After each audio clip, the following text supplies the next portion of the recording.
Well? Are you kidding? Hey, now, wait a minute.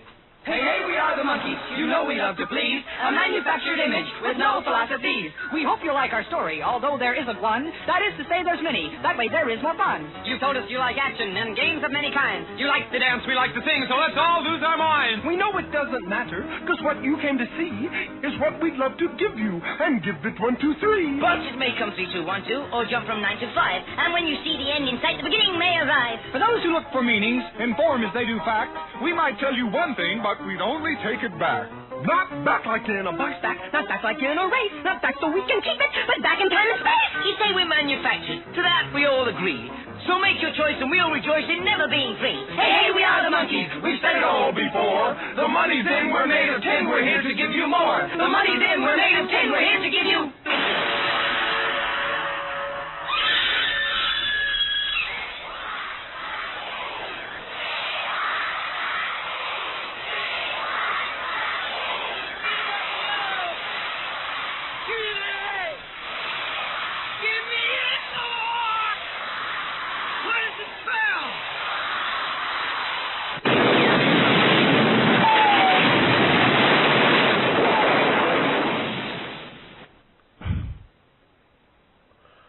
Wow. Whoa! Yeah, really profound lyrics. Yeah. It's like Frank Zappa who wrote those lyrics. He must have. It reads like his lyrics. Frank Zappa's in that movie. Yeah. Yeah. It was in the series. I don't know if he's in the movie as well. No, that... Yeah, he He also, did, he also yeah, appeared in the Fuck movie. the Robot sort of storyline. Yeah, Jack Nicholson wrote them the movie. It's all about them killing themselves. It's brilliant. Oh, okay. And it's a real acid movie, which completely bombed in front of 9-year-old girls in 1967. It was supposed to. It was supposed to kill their image. Yeah. That was the whole point. The expected audience sort of thing was their supervisors wanted. Yeah, that was what they were all about. They were all trying to rebel, weren't they, all the time, monkeys? Well, from the minute they realized that they were never going to be allowed to write their own stuff, they even walked out and stuff, and so they actually learned to play their own instruments. The headquarters album is all them. And then they insisted on going on tour. So, because they were so angry, they picked Jimi Hendrix, who had never been, it was just after Monterey Pop, so they went on tour with Jimi Hendrix as an opening act to 9-year-old girls, to America who had never heard anyone play like that before and would just cry. Well, I mean, most people would just cry listening to that. Like now, my parents hear the Woodstock, Star Spangled Banner and the commercial or something, and nobody's shocked by it. But then people were freaked out. I mean, it was like the end of the world. Yeah. Because Jimi Hendrix was doing all sorts of new things to guitars because people had to be like slowly acclimatized to each sound that the guitar can make. And whenever something new came along, even something like Bill Haley and the Comets, because they had a slightly different guitar sound over here in England, there was like massive sensation about them. But when they actually came over to England, everybody was totally shocked because they were a bunch of middle-aged men, what looked like a bunch of middle-aged men, and they're all expecting these like young sort of like Beatles-esque sort of characters. This is actually before the Beatles, but they're expecting like something like the Young Beatles or something. Like, running around and stuff, but it was a bunch of guys in their 40s and 50s who's carrying extra baggage and stuff. Bill Haley. But the monkeys turned out really cool. What do you call it? Well, I was never surprised about anything to do with monkeys. What? I was never surprised about anything to do with the monkeys because monkeys like an important Masonic symbol, and also you got things like over in England we had monkey magic. That was a really big hit, but that was designed for children aged 4 and upwards. It's a Japanese series made in the 1970s. It was sent over here and had it dubbed into English. And then you had Starfleet. It was around shown at the same time as Starfleet, and that was all about Monkey and his fall from heaven and how he was like the original rebel and stuff. And so they were showing you there that monkeys are rebels and they get punished because he was basically punished throughout the series by having to go on this long walk with a monk. And a really lame monk as well, called Tripitaka, but that isn't actually her proper name. but it's just a joke. Trippy Tarka to take a trip. It's just a sort of arrangement of that. And yeah, I mean, it was played by a woman, and she was a really lame monk. She would just like fall off a horse at every opportunity. You know, it was full of those sort of metaphors. She gets up on a high horse and then gets thrown off. Hello? She gets up on her high horse? Yeah, a high horse. And then falls off. She does in like the first episode or something. It was quite amusing though, because like, I remember her as Longevity Monk, but he was like, where he came from, he was like a superstar and a superhero, and he's like fully learned and intelligent and stuff, and he'd like studied all the different sort of like books in the world, all these texts in the world, and what he thought of the world, and then he'd been commissioned by the Emperor to leave the kingdom to go exploring to deliver these scriptures to the other side of the world, to basically spread the faith or whatever. And there he was, at the moment he left the kingdom and the Emperor's protection sort of thing, because it was implied, left as kind of like spare the Emperor, he was totally crap. He was just totally shite. He couldn't do a thing. He was just like ambushed every turn, and he didn't have any sort of worldly wisdom whatsoever. He couldn't fight, and like the lowest demon could just totally destroy him, you know, and outwit him as well. He'd be outwitted by, I don't know, like insect monsters. It was quite funny, quite ironic. But yeah, I mean, from that, I mean, it was like fairly obvious that monkeys were they're sort of like they're close to humans and close to godhood because of that, but they're also they're sort of like they're close to godhood because they're close to human. Yeah, that's implied in the thing, because monkeys and humans, you know, the evolution stuff. There is no evolution. Well, you see, Monkey in the series, he was a god as well, was worshipped as a god. Right, so but we didn't evolve Monkey's basically, but Monkey translates as Lucifer, basically, if you want the shortened version, the westernized version of it. Right, but and in any case, we didn't evolve from apes. We didn't evolve. I know, but they were pushing that. They were pushing that in the 80s. Hey guys, real quick, if anybody is over in the other chat is no longer working. If you can hear us and you want to get into this chat here, please call me and I'll add you into the new chat. The other chat is called "This Chat Is Fucked Up." Not. Where's the other chat? Add me. There's an informed ridiculous chat. I just told everybody to leave that one. But the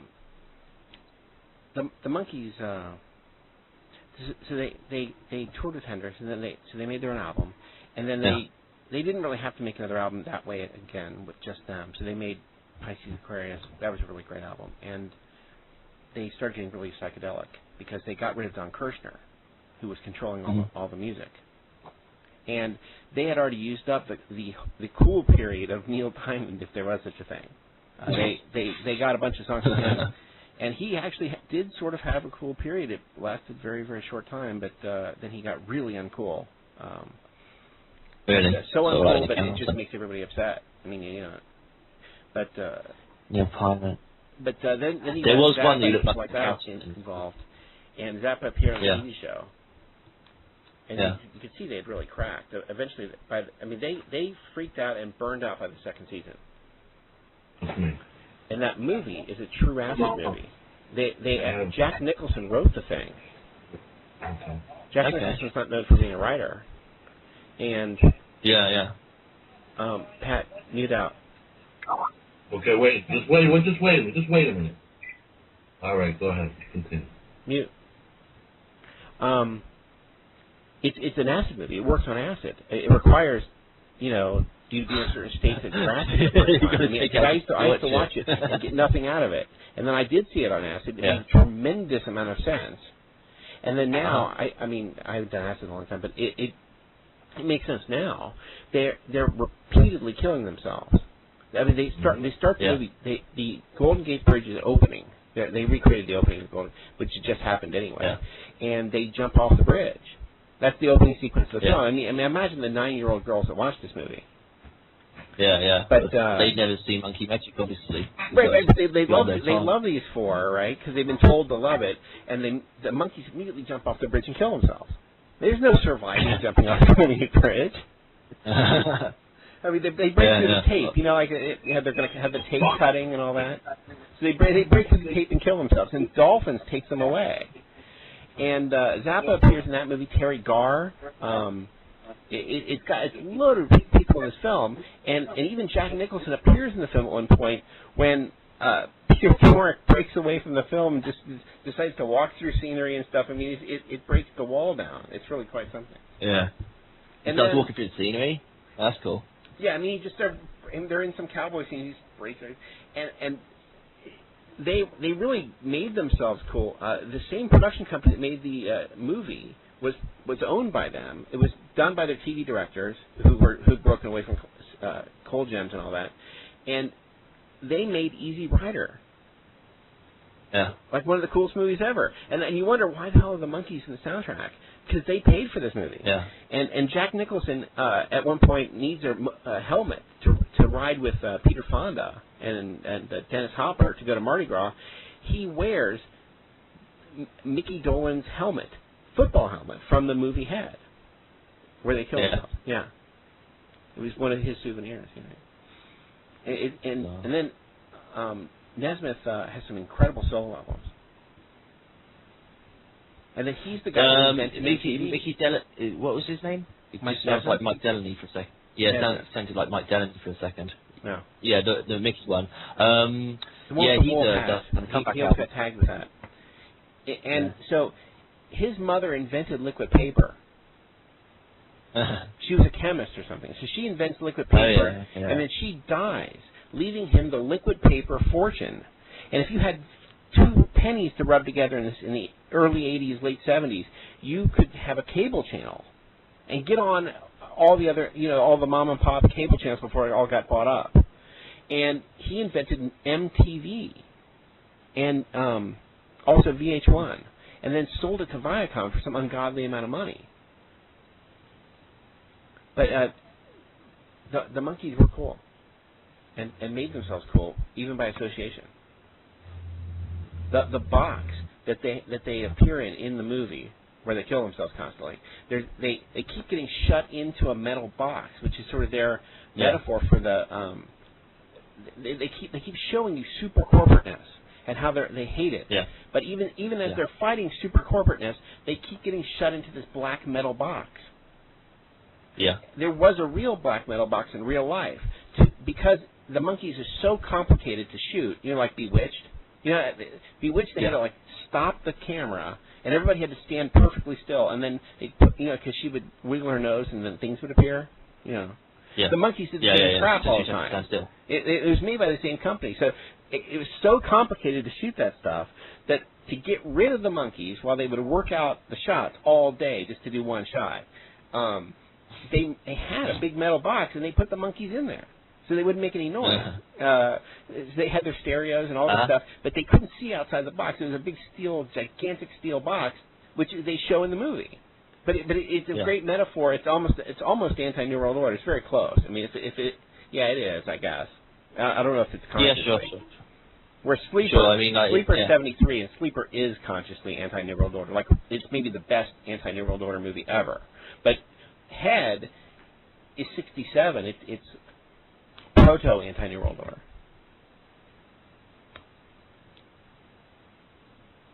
I don't know. But people so hate the monkeys, and they see them as like the Archies or that 1910 Fruit Gum Company or whatever, and they see them as artificial. Their initial presentation was artificial, but they made themselves real just because they were being mocked. It was the mockery that made them turn real. To bring on Hendrix, to learn who is Peter Tork's? Peter Tork and Nesmith were the only 2 musicians. The other 2 were actors. But Tork had a famous singing partner they had to break up the duo when he got the job. The singing partner also auditioned. Do you know who it was? The singing partner of Peter Tork. They had a duo there in Hollywood. They were, playing around. Wouldn't be Alice Cooper, would it? Stephen Stills. Okay. That guy's the most talented of Crosby, Stills and Nash. Although Neil Young gets in there and dwarfs him, but Stills is brilliantly talented. Charlie Manson also auditioned for the Monkees. Cool. Oh yeah, and it's related to the Sharon Tate thing. It's all big solid web of the Sharon Tate thing is stupid because Sharon Tate that's the woman at that address. She was the new writer. Yeah. It was really Terry Melcher. She was actually the target. Yeah, they didn't know her. Somebody else, or they told like she's in the room, whatever. Yeah. I mean, they didn't go pick random people. Where they knock on doors, we'd like to kill you. No, they were trying to scare the hell out of Terry Melcher because he was the Beach Boys, or actually just Brian Wilson's A&R man for Brother Records. Dennis Wilson, who lived with him, promised him a record contract and didn't deliver on it. Yeah. And Terry Melcher, see, Brian Wilson was already in the bedroom by that point, and he wasn't saying no. He wasn't talking to anybody. And so it came down to their artist and repertoire man, Terry Melcher, Doris Day's son, to say no to Manson. And so they had been to his house the summer before to a garden party, so they'd cased the place, they knew all about it, and they went to scare the hell out of him. Manson didn't even go. If Manson had gone with them, he would have said, "This is not Terry Melcher and his family. Don't kill them. It's the wrong people." What was Manson doing at the time? I think he was still at the Spawn Ranch. It was Tex Watson and the girls who went and killed Sharon Tate and the Folger. That was another house nearby. That there are other connections to be made, Process Church and all that stuff. But the reason they went after Sharon Tate was not because of Sharon Tate. It was because that was the house where Terry Melcher lived, and he had told them no. He told Manson no record contract. Dennis Wilson, the Beach Boys was Brian Wilson alone, and then these Baggage Boys who went out on tour. They weren't even on their own records. It was just Brian Wilson, and so Dennis Wilson lived with the Manson family for a while and said, and they always thought they were big stars. It was Brian Wilson who's a star. These jerks, are nothing. They're fake. They're more fake than the Monkees, the Beach Boys. Oh yeah. There's stories that they weren't even on the vocals in their life, and they never smoked any weed in their life either. What? They hadn't smoked any weed or done any surfing throughout the 60s. I heard. Oh, Brian Wilson never surfed ever. Yeah, I don't think they smoked any weed or dope or anything like that at all. Brian did. I heard that one. Brian was as cool as the Beatles. I mean, in every way, and also the drugs which screwed up his mind. But that wasn't the thing that screwed him up so badly. I mean, his father had beaten him to death, forced him to shit in front of the family onto a plate, had beaten him so badly that he made him deaf in one ear. That's why the Beach Boys sang in mono, because Brian can't mix in stereo. Yeah. But he also had nervous breakdowns and things. He freaked out on an Australia flight real early, like 61, and never toured again until later. His entire family was dead. Now Brian Wilson's on tour now. I mean, he's still a vegetable, but he's on tour. But the thing that drove him over the edge, he couldn't quite finish the Smile album because he was on a lot of drugs and stuff. But he also was real hot. And we were talking about somebody who made a career's worth of music in a very, very short time. He was under so much pressure, and he was staying home while they were on tour. He made it's very compressed. So there was that. But then his father, who they were just trying to get rid of the father, so they put him in music publishing. They thought, well, we'll put him in an office somewhere and get rid of him. He sold all of Brian Wilson's hits, everything he ever wrote, up till '67, for $700,000 together in one package deal. And his baby had been sold. Was the address for the stream on this? What? Yeah. And so he freaked the address out. For the stream. What? I should tell. What's the address for the stream? The live stream. I have it somewhere. Let me go on the website and get it. Okay. Yeah, but he lost his mind because his father sold all his babies. He didn't respect. I mean, the guy wrote those songs. I mean, it was his blood that he had. This is Brian Wilson. Yeah. Brian Wilson was working with his dad. No. Oh, that's gross. The father was the original manager, and just to get rid of him, Capitol Records suggested that just put him in publishing. It'll be like a job, and he won't bother you anymore. So the one thing he did, he sold Brian over the babies for $700,000 total because he was on a lot of drugs and stuff. Oh, that won't be also anything. I got his money about something he made nothing about the record business at all. Here's the stream. Yeah, he's playing back. There's two times Lenny there. Ah! So the combo of not finishing the record, he recorded 3 albums worth of material for Smile, and it never came out. I mean, I've got bootlegs. It's great, but he had finally couldn't do that, and then he couldn't get it together to see if he had finished Smile, he would have made it to. They were the headliners at the Monterey Pop Festival. And lacking Brian Wilson and the Beach Boys to introduce the most psychedelic album of all time, because they had already beaten the Beatles with Pet Sounds, if they had followed up with Smile, Smile's material was so good that, I mean, they would have been the headline. They already were the headliners, but they would have been the talk of the whole show. But lacking that, Hendrix and the Who.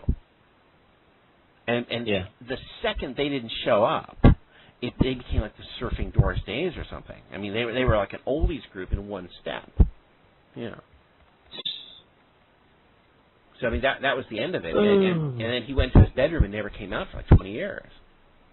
And the fact that he never served, what's really funny is there were all these desperate attempts to get him out of the bedroom by his brothers and his family and all that. They had an NBC special that they paid for that was produced by Lorne Michaels of Saturday Night Live. So he sent the Blues Brothers, Aykroyd and John Belushi, to go and arrest. That was actually part of the movie, wasn't it? Yeah.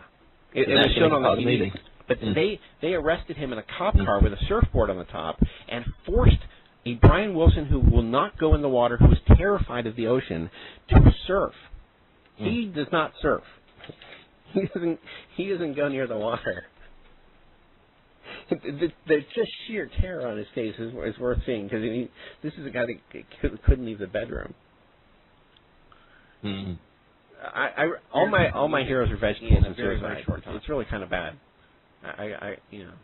But I'll tell you, all the vegetables are out on the road now. All my vegetable heroes. Yeah, they were touring. Yeah, they tour. Yeah. But the suicides can't come back. So. But I also think one of the suicides didn't die. Jim Morrison's the only one who could have faked his death.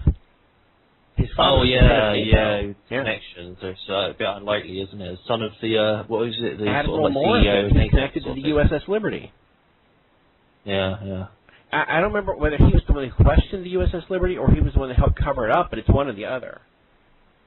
Yeah. He's directly involved. He was the head of NATO in Europe, and all they did all day was work with commandos who had nothing to do all day but to make stupid clandestine things like, all right, boys, my son has finally come to France. Let's get him. He didn't fake his death in America. He went to France by himself with the girlfriend. The casket is sealed with one doctor's signature. Before the manager could make it over there, nobody but the girlfriend and the doctor they could never find again saw the body. The doctor disappeared right after that. I mean, he was just some French doctor, but they also couldn't find him later. He's never surfaced. So I mean, who knows? But I mean, they had Navy SEALs, they had all these American type commando people.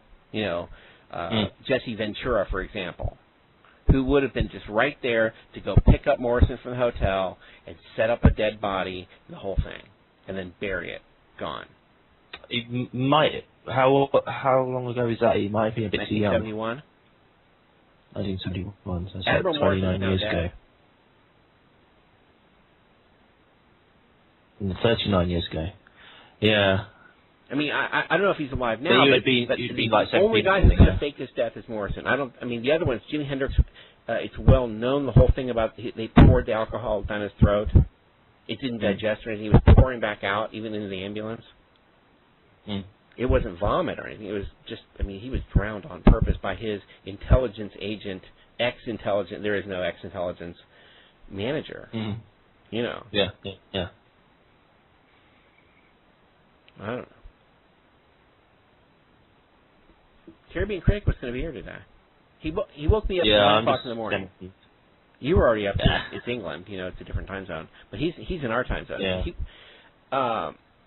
I was talking to Crow last night after the round table, and she wants some problems fixed, and then she heard about facets of my life, and she demanded those problems be fixed. And I don't know if she stayed up and bugged Caribbean Critic, and that's why he called me, or it was total synchronicity. But he called, and he explained in 2 seconds how one could, like, I have some minor issues that are just annoyances, and the form that he told me to fill out, the writ of mandamus, comes back in 3 days. You know, it's solved in 3 days. That's really screwed up. And then the problems that Crow wanted. Oh, I've got a mildly interesting story to tell. I went to have my debit card replaced because I couldn't buy anything online on the internet yet. You said people and are taking so I had to go to the onto bank. it and not buying things, but keeping you from spending. Well, no, my card was working, but I couldn't buy things online. Yeah. I did post some information on it, I think, didn't I, earlier? I just want to say that Caribbean Critic really does have a super logo on its chest. I don't know about Rev J, but that Caribbean Critic is super. I can't believe the stuff that guy does, like cat. It's nothing. It's like nothing. I don't know. I have to look stuff up forever. You know, Evan Spencer has gone into obsessive research mode. Caribbean Critic does off the top of his head. I don't know. But was it exciting to get your new card?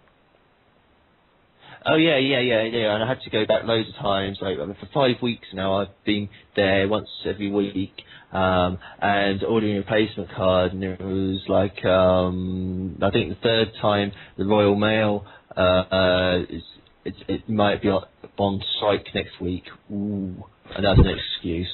And yeah, and then Royal Mail. How can they turn the cards. Oh no, the Royal Mail has nothing to do with it. And another time, it's like, we got it. It's been delivered, and I was like, so that means no, it was recorded delivery. So somebody signed for it. Well, it wasn't me because I'm here and I've got proof of ID. So like, ooh. So no, just get me a replacement card.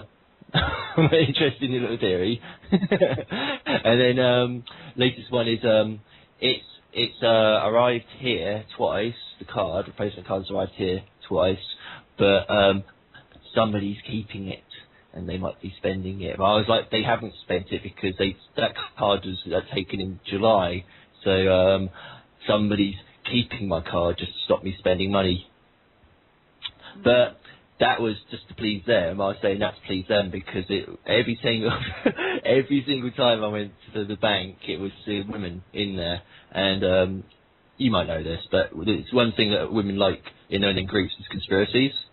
They swear so strangely that it's conspiracy to me. You know, they're in America. That's all about this one, conspiracy, but it's not about the actual one we're facing.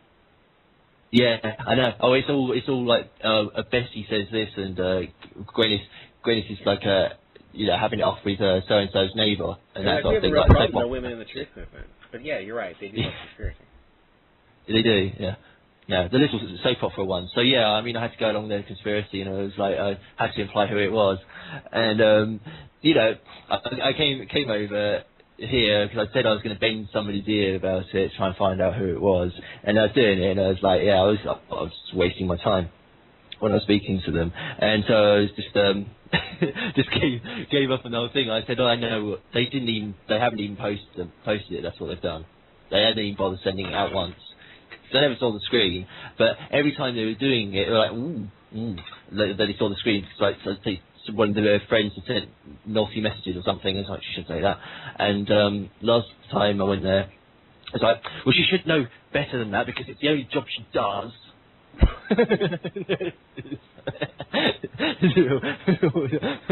Problems, somebody's got their knickers in the twist or something. But yeah, I mean, it's finally been sorted out after about 6 weeks or something. So I've been going there asking for cash, you see, and that was like a big cause of concern. It's like, how much cash do you want? Said the woman who doesn't handle cash and it's none of her business.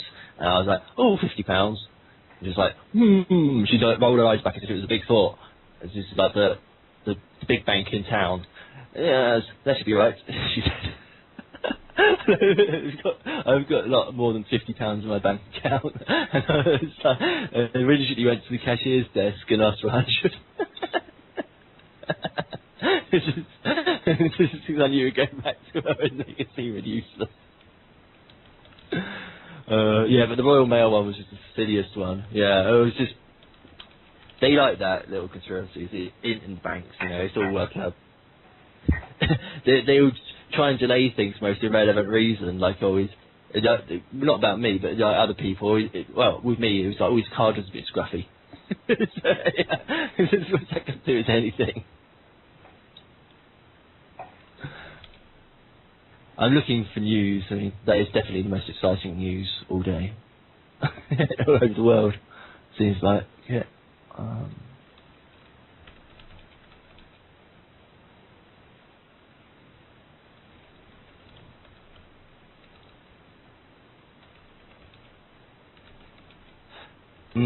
What a great job. Yeah, we can't find anything to fit in. That's why. I don't know. I got just Mr. Ben goes back into print. I was like, wow, great. How do you know you've become a vegetable? I think I'm doing it. It's working. Yeah.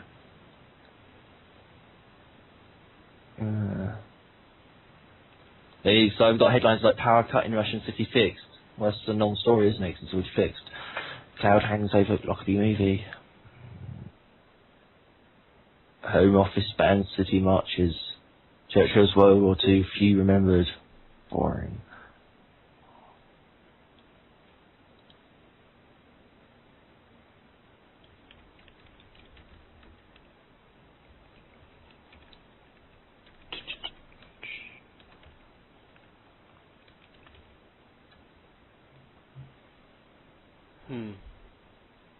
More stuff about Obama and oil. Extra ridiculous. Like, why do we have to have news? what? Oh.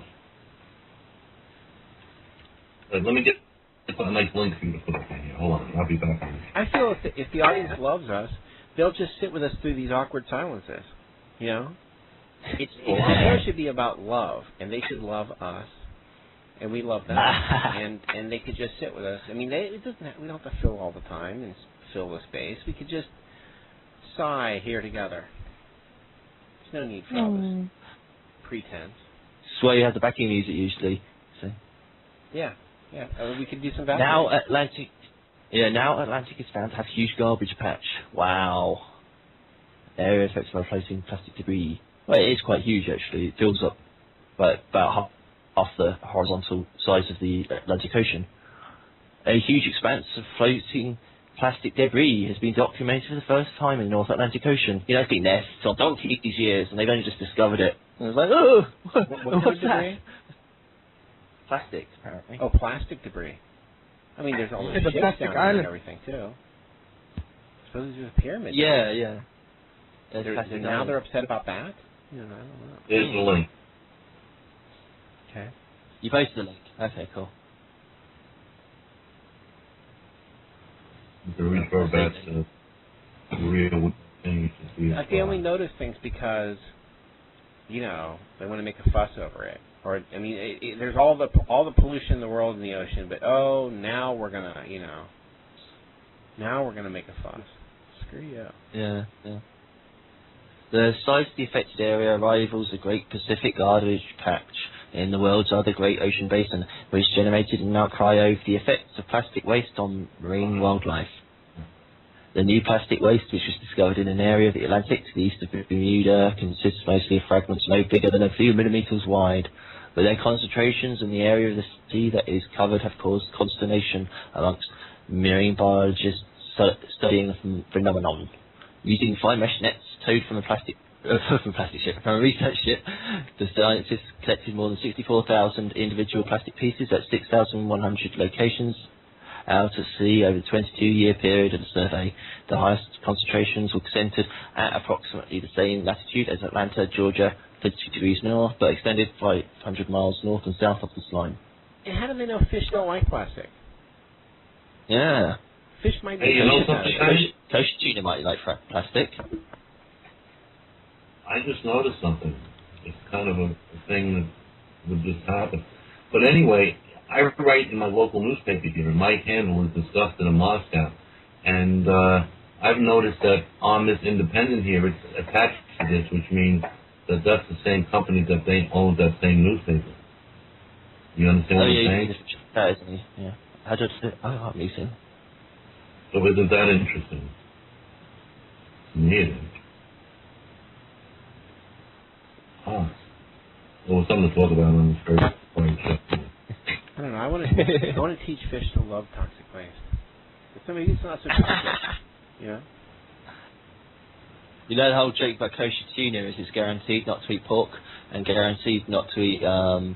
Is it shrimp and lobster as well? Shellfish. They don't want shellfish.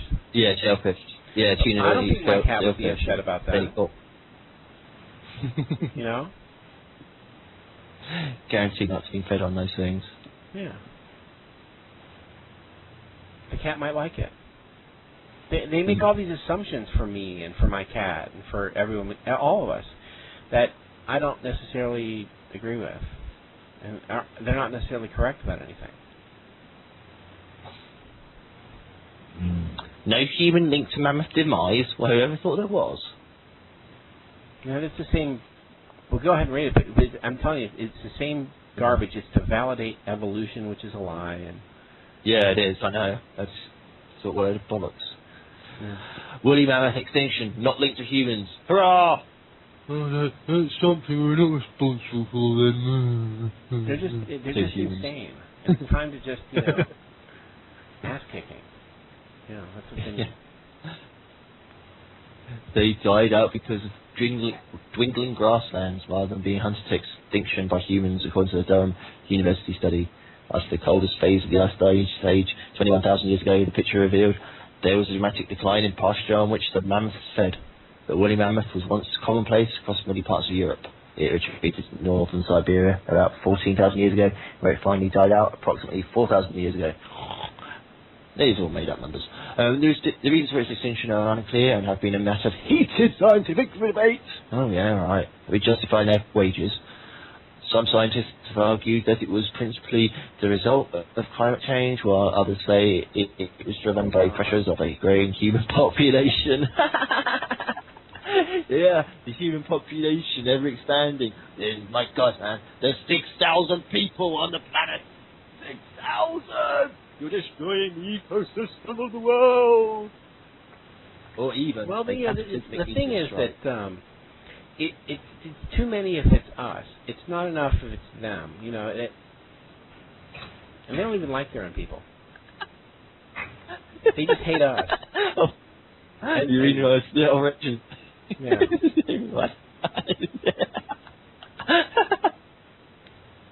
Wasn't he the guy moaning in the background? He's like, haven't you actually listened to our shows? You should know how exciting they are.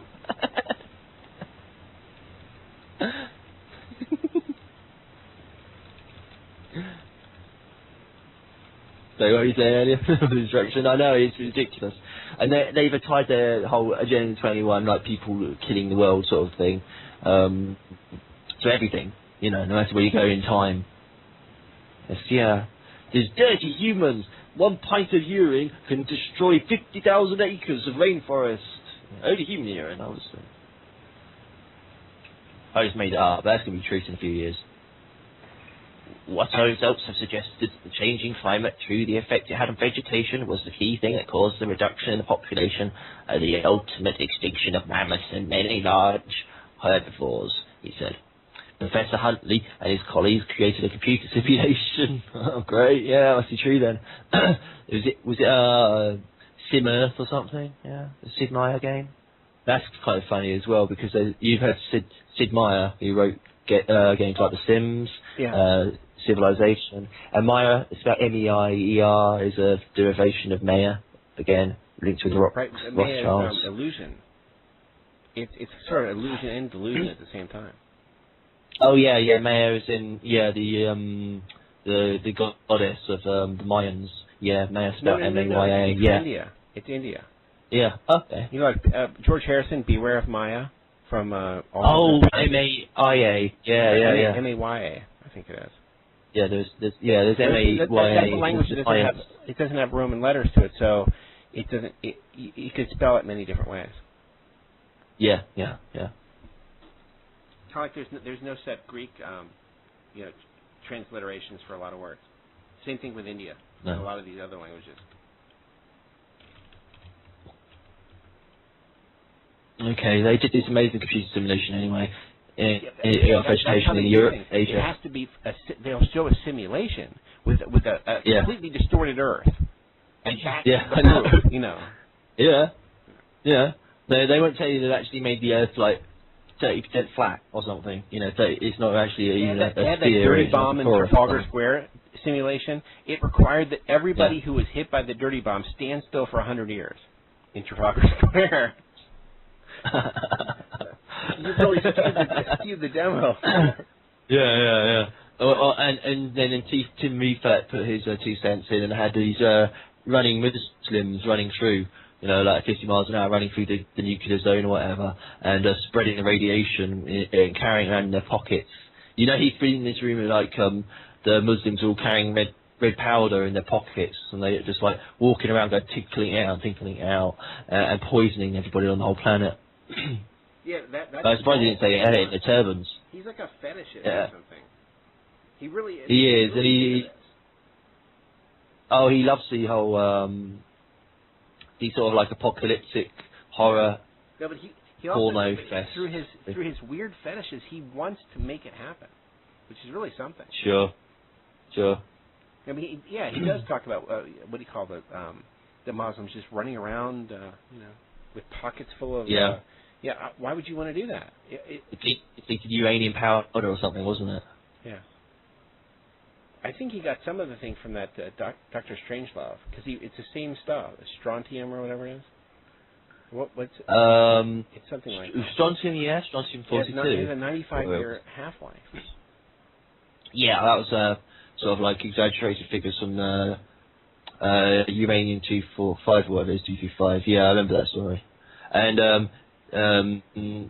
he hasn't mentioned that he's got an obsession with keeping his fluids pure either. But that's what Dr. Strangelove had, wasn't he? Do you know what he was upset about? Fluoride. If you look at the paperwork he's working on, he's OPE, POE, and then he talks about fluoride. And that's the only pop culture reference to fluoride being in the water. And he's crazy. He blows up the world over it. That's what they want you to think. They want you to think crazy people would blow up the world over fluoride. Yeah, over fluoride. Mm-hmm. But that's not a crazy position. That's a but position. fluoride isn't actually as bad as they make out.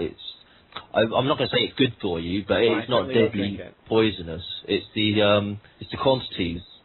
You've got to take an absolutely huge amount of quantity before you feel any bad effects from it. But it's not like the worst of the contaminants you can breathe in. So do you think that Stalin and Hitler were putting a lot in the drinking water?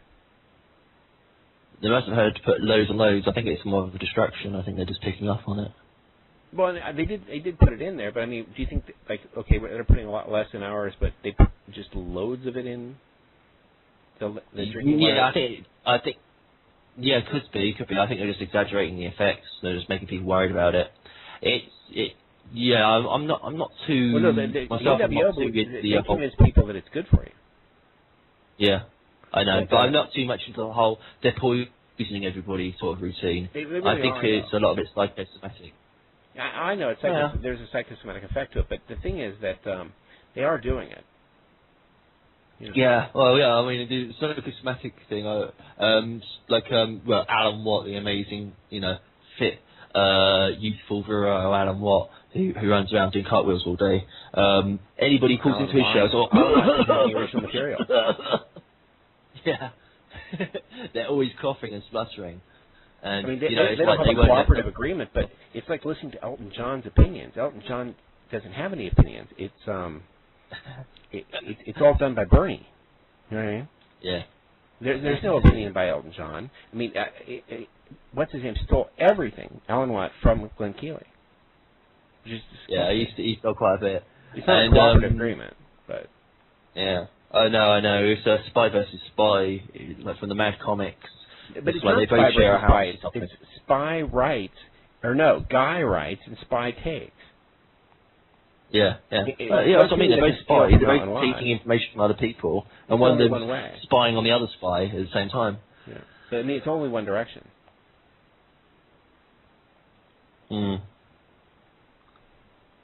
I mean, if it They're was both a bunch of two-way, shites, you I could think, make an so. argument, but it is one way only. Just like it is with Bernie Taupin writing Elton John's material. It's one way. Mm-hmm.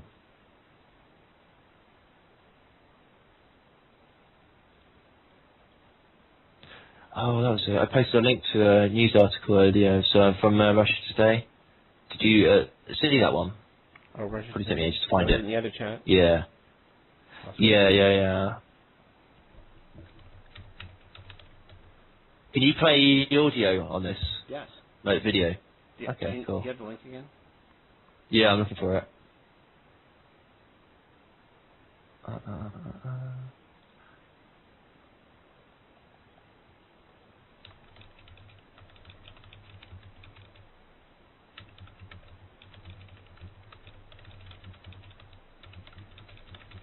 Got it.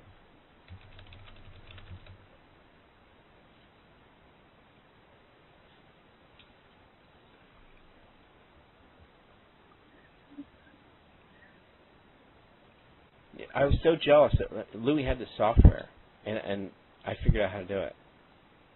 There you go. Yeah, I was figuring out which room to post the link in. Yeah, declassified, massive Israeli manipulation of US media exposed. It says no, oh, it is going to do it. Now, files Let me see if I can hear Sorry? it. I'm going to play it.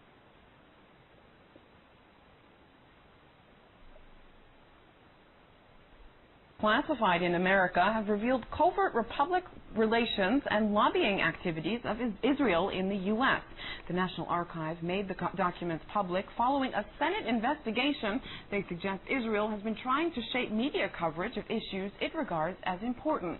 You can download these files from the website of the Institute for Research on Middle Eastern Policy. And we can now cross to Washington and talk to Grant F. Smith, who is the director of this institute. Thank you for joining us, Mr. Smith. I'd like to begin by asking you, what exactly do these files reveal? These files are from a sealed Senate investigation, which was the result of the Senate Foreign Relations Committee and the U.S. Department of Justice looking into groups that brought $36 million into the U.S. to plant stories in the U.S. media and promote Israeli foreign policy objectives in the United States. They're extremely relevant because they revealed, for example, a vast effort to divert U.S. attention from the Israeli Dimona nuclear weapons facility by saying it was merely a research center. They carefully tracked how that story was playing in the U.S. media. And they also were using outlets such as The Atlantic magazine, funneling $50,000 into that magazine in a major effort to disrupt a U.S. peace proposal, which would have involved bringing some Palestinian refugees and allowing them to return to their homes and properties in Israel. The interesting thing about these... Go ahead. I was just going to say, what about the media, their side? How susceptible are they to Israeli lobbying? Well, this reveals essentially that major U.S. publications that were on the receiving end of the $36 million really fell into line for a whole host of initiatives. Now, the Senate investigation was a failure, and they essentially heavily censored the Senate transcript and then put all of these extremely damning files into sealed records for years and years so that nobody could really see what was going on. And unfortunately, the groups that were involved in this, that were ultimately forced to register as foreign agents and disclose their activities, they simply transferred all of these activities into a group called the American Israel Public Affairs Committee. So it's extremely enlightening for Americans to see how media influence functions by looking at internal documents from this investigation. Well, it also makes you ask, how much will Americans really see if the U.S. media is so affected by these lobbyists, no?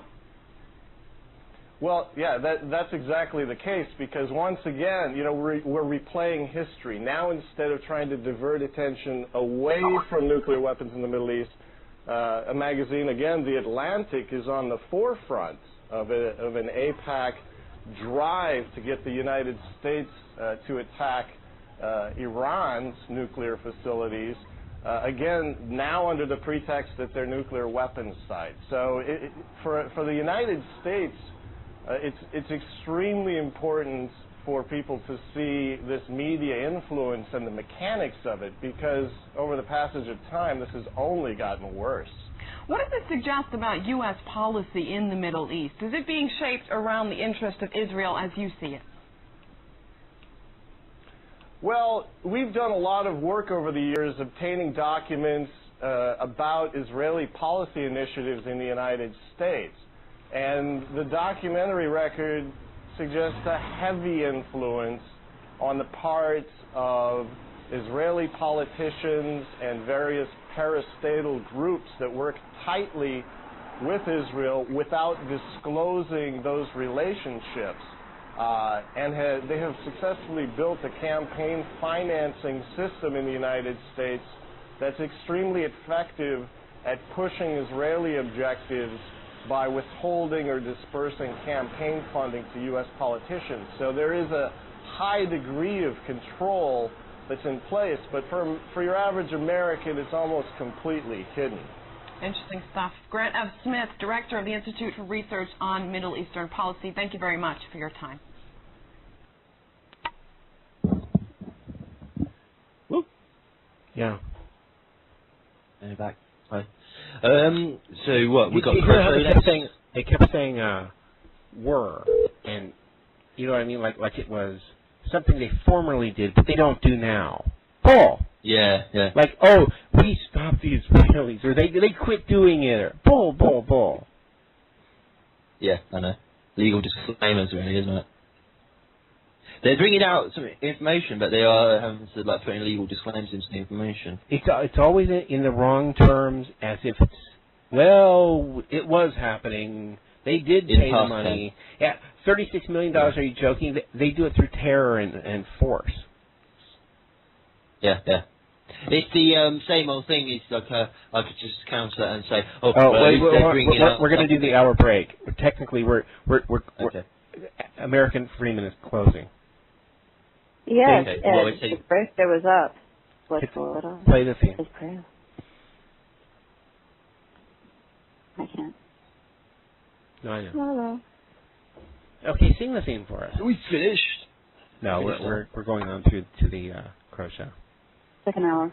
Yeah, you're going on to the second hour. Should I play some brand new? You're the pro. Open your eyes, I don't need no proof. What I say in the booth, the world real truth. What if everything you've ever been told was a lie? TV programs to controlling your mind. Just open your eyes, I don't need no proof. What I say in the booth, the one real truth. So like half my peers don't even know about healthcare. They started off a middle class and ended up in wealth. They don't get no help here. RIPHARP, probably should KV, but they're gonna blame me and call me crazy and call me paranoid, cause I'm the kind of boy that is waiting for the day that they make their move. If you keep your mind fed, you got nothing to lose, because everything you've ever been told was a lie. TV programs be controlling your mind. Just open eyes, I don't need no proof. What I say in the booth is the one real truth. What if everything you've ever been told was a lie? TV programs be controlling your mind, just open your eyes, I don't need no proof. What I say in the booth is the one real truth.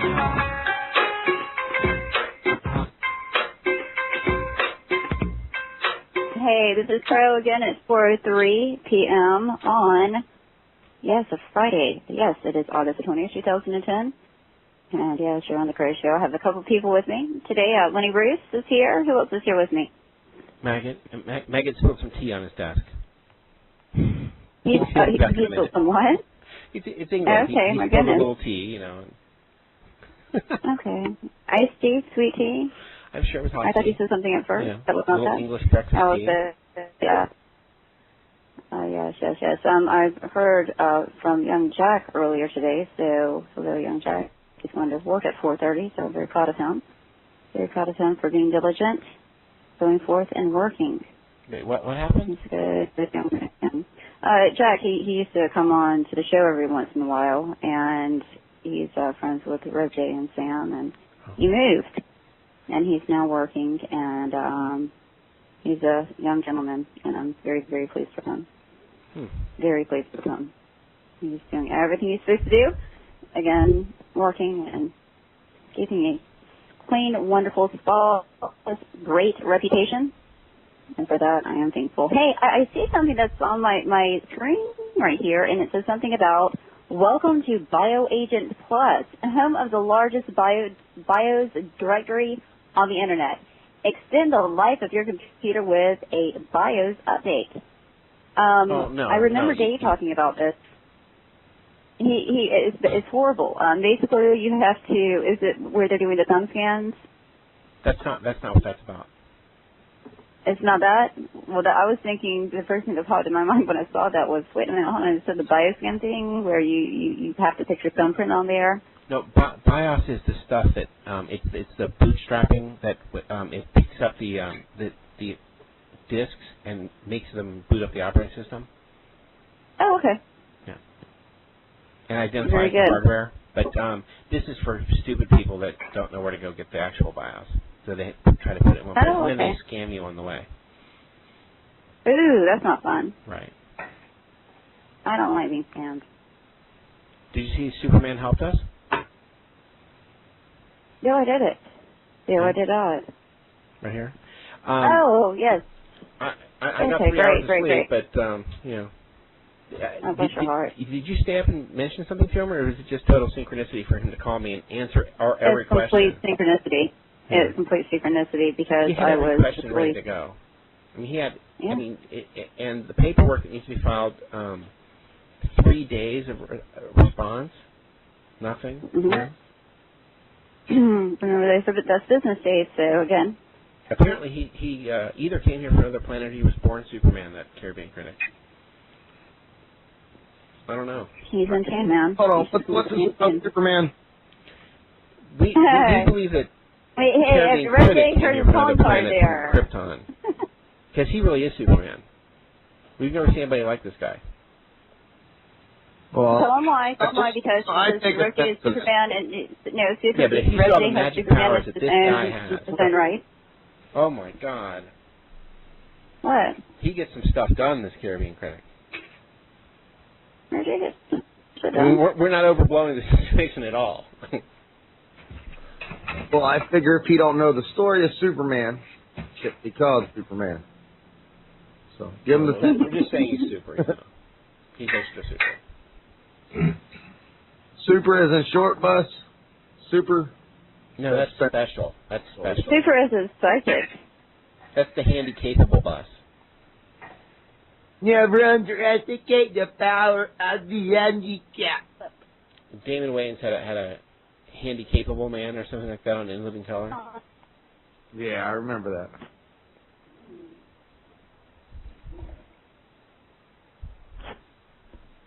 Okay, I'm back. I don't make it out. I have a really outstanding show here. Yeah. Okay, now what? What were you talking about? You're debating Superman? Well, okay, superhero. We'll just call it superhero. Well, he could be Aquaman because he lives near the ocean. Yeah. How about that? Yeah. Did you see that? Well, it's your screen on your front. Sure. Yeah. My screen froze up. But yeah, it's through common law, we're able to fix some problems within a very, very short time. Well, that's great. That's great.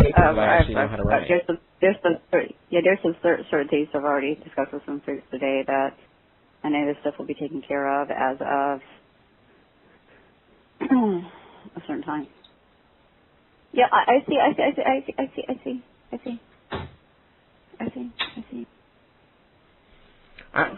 was thinking earlier that if the audience truly loved us, that they would just sit with us through the awkward silences and stuff. You know what I mean? We wouldn't even have to talk. We could just, with the audience, just sort of sigh here on the air.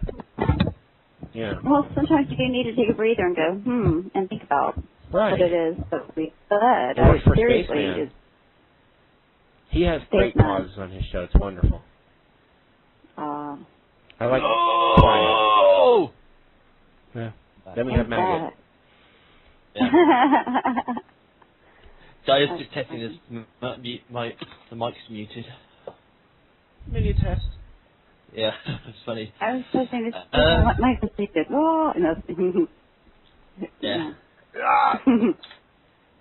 Obviously. Well, okay. Well, what were y'all discussing before? I apologize. I wasn't listening. Again. Clip from Russia today about massive Israeli manipulation of U.S. media exposed, and they covered it in the past tense. Like somehow the Congress covered it up, and something how it stopped. Really? Yeah, they were giving all the articles, but then they'll all say they're all using the past tense all the way through. Yeah, like the former manipulation, which it was an old investigation of a couple of years ago, and it's stopped now. No. Of course. Yeah, because of course it hasn't. The Jews divested themselves of the media companies, right? And they all split up into separate like, record labels and TV stations, right? No, nothing like that happened, of course. No, it's even simpler than that. They're all good guys now. Didn't you know that? That's right. They were turned over new at least. Yeah. Well, yeah. Okay. Twice in the past. I know. It's like they're letting out the truth exactly as everybody sort of guessed, like, but it's tiny little, increments, like tiny little trickle, and always with these legal disclaimers, like by putting everything in the past tense, stops any chance of people suing because it's in the past. I'm not saying it's happening now. It did happen, but yeah. But although maybe this part of the story is because apparently, according to this story, they were paying people to carry this information, and as you know, they don't pay. You do what they say or else. Well, it's true, and they're not talking about when you about halfway through Godfather 2, you realize that it's not the Italian mafia, but that Don Corleone has to answer to somebody in Miami. Hyman Roth. And even from the beginning, Don Corleone needed Hyman Roth's help. He was in business with Hyman Roth the whole time. Was somebody moaning about we have gaps in the talks? Oh, it's just doesn't matter, does it? It's just it's more natural. I know because they in Radioland. Oh, that's the big space. Yeah. Yeah. You've got dead air. Anything's better than dead air. I love dead air. No. I know. It really depends because if the purpose of doing a broadcast is just to waste everybody's time, then I suppose you've got to talk all the time, Yeah. It's better to keep silent and say meaningful stuff than just to babble and jabber on. Well, it's true because if you babble on without saying anything, then you confuse people, and whatever you say is just kind of fine. Go ahead. Yeah. But we might as well just, if you're just going to talk for the sake of talking, you can just listen to any commercial radio station like pop radio. You can listen to that and the amazingly profound statements, and then make on that. They just talk for the sake of talking. But here's the thing: is that they actually have breaks. They have something called commercial breaks. So if you actually add up the time they actually speak, it is not very long at all. Oh, it's barely 5 minutes. It's maybe about 15 minutes in it. Well, it's about 5 minutes each, because on pop channels you won't notice it particularly, but they will actually change the DJs by about 4 times during the day, because it's such a challenging job. I was fortunate because I was on for 6 hours, and I enjoyed that. And I said again, there's a certain pattern that we had, and top of the hour, then around switching out songs. Then you would have sweepers. Then you would have the weather. Then you would have, Smart Ass Remark. Then you would, plug different companies. And then you would have the top of the hour again. And then Howard Stern just talk for 5 solid hours? Well, again, I don't have that, I don't know. That wouldn't have worked with a top 40 station. They want to hear music. I think that's the point with that one. Well, Howard is so important, I think they should rename radios, call them Howards. Turn up the Howard. What channel is the Howard on? I bought a new Howard. for my car. Things like that. They did really demonize him incredibly. It's unfortunate. But there is a Maggot Howard Stern clip on YouTube. I know that. It's one of the first things I looked up when I saw Maggot. I typed Maggot in YouTube, and there was like a woman eating maggots. There's a Maggot Howard Stern clip? Yeah. Woman eating maggots. I think you'll find it if you look up that, and it's on Howard Stern. Apparently, she needed protein. They are, yeah. Really must have been seriously craving that protein, huh? They turned the show into something else on TV. He doesn't control the TV show. And they would take the like once in a blue moon and put him on TV and scandalize him and stuff and make him look like the devil to women. Because mostly women watch the E! Network, and so they readjusted the show. Things like I listened to the daily radio show back at that time, and then you would turn on the E! Channel like at night to see the new Stern episode, and it was like science fiction compared to. I mean, it wasn't even remotely like the show you remembered. They had just adjusted it or stretched things that had happened and to make that happen for 5 days straight, and then ignore the most important parts of the show. And he had no control over it. Well, here's the thing, just real quick. When I was literally on the air, that's when the movie came out. And finally, because somebody put the poster of Stern's movie on the ceiling. And I'm like, what the hell? You know, because, again, I fell for the bullshit. And so I was like, what? And so finally I sat down and I watched the movie, and I'm like, I'm sorry, Howard. I didn't know. I didn't know. Well, it's even and I more felt bad, and I mean, I wanted to write him a letter of apology. Yeah. But they demonized him, much like Lenny Bruce, because he had the same effect as Lenny Bruce, but on the radio. Before that point, people could only speak for 15 seconds or something. You know, like you listen to Cousin Brucey, who was given ownership of stations, who made fortunes in radio. He only spoke for like 15 to 30 seconds total at any time. Maximum. If you listen to his greatest moments on radio when they're trying to memorialize him, it's a group of 30-second sound checks, air checks. Yeah, just real quick, I just saw something that just made me laugh. It says on the Drudge Report, moon is shrinking, says astronomers. The moon? The moon is shrinking. Yeah, it says that. The moon is shrinking, says astronomers. How about their brains are shrinking? I don't believe them.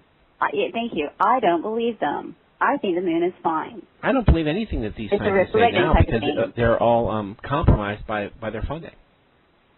Oh, yes, they're compromised in other ways too, right? Yeah. Right. In order for them to get say the right answer that the globalists tell them, or else. Yeah. Yeah. I know you hear on some radio stations now. It's leaving the Earth, it's heading out into outer space, like in Space 1999. Leaving the Earth. Give you control of this. Hold on.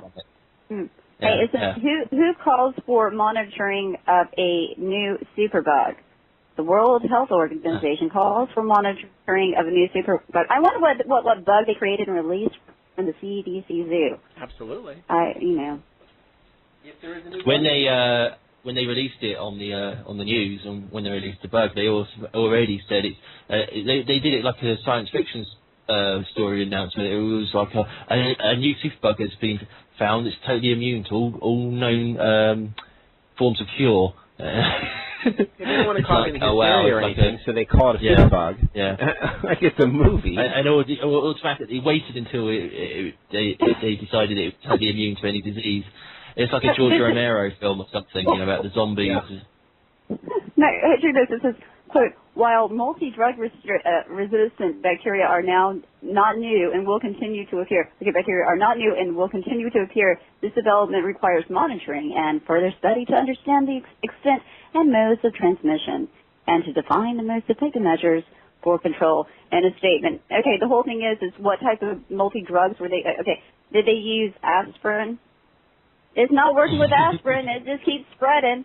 Let's see. Well, what about this over here? I don't think the Adderall is working. Damn, it just keeps growing. I don't understand. You know, really? Yeah. Multi-drug. Yeah. Really? Yeah. The announcement that they've made, the only thing that's missing out is at the end is, we need Superman! So where are you? You know? The tough science of the world can't stop it. Well, the thing is that, again, they create the problem, and we all knew this. They create the problem, they come up with a solution, and then we're under the control because people are saying, please, government, help us, please. We don't know what to do because we can't think for ourselves. Please, help. Really? No. It's important to think for yourself just like that. I mean, it's a dead giveaway. It's a dead giveaway what they're doing. I don't see how people can't see through this. Why, people? Why can you not see through it? Why? They can. Of course they can. But they don't want to because that means they would have to take responsibility. They would have to take responsibility for their actions if they actually would look at it, read it, critically think. Everybody knows. But the people who are in charge won't allow any investigation, and they act like we're terrorists if we try to do anything about it. They're just holding us back. And then they treat us like children when they take us to court. Yeah. And that is where I am furious. I want that book. I want the book. Angry. I'm not joking. I want the book. What book? With the definitions in it. Oh, I'm sorry. How can we get it? You'll get it. Because, and Rev J can vouch for this as far as documents and things like that. Again, with documents, you have to understand what language. It looks like the English language. It's not. You have to figure out what the definitions. Usually they'll provide them. But you have to go over each definition of words, which that could not have a doggone thing to do with the English language. They make up new definitions for them. And again, it sounds good on paper until you look at the definitions, and it changes the whole meaning, the complete content of it. You know what? You need to wake up like an hour earlier. I just need to go. There's that American Freeman show on just before you, where we say the very things that you just said. Well, again, then I'm just repeating. But again, that was actually no. In the last hour, we just did our basic retarded thing that we do. Because it's your basic retarded thing that you do. Universe Part 27. We talked about monkeys mainly. Yeah. And monkeys in general. We talked about monkeys. Did quite a few interesting diversions. They used to call me a monkey when I was little because I would jump all over the place off the bed onto people's backs as they walked out of the bedroom. Yeah. So you're with our theme, then. You fit into our theme. Definitely. I knew Crow. Yeah, I absolutely no fear. I don't know what happened. Yeah, I do. I went to government schools. France begins Roma deportations. Exactly. So, happy little girl, happy, well-adjusted child, went to government schools, now scared of thunder and lightning. Well done, government. Thank you. But I can read. At least I learned how to do that, right? Telling you, man. Dare to dream. Dare to dream.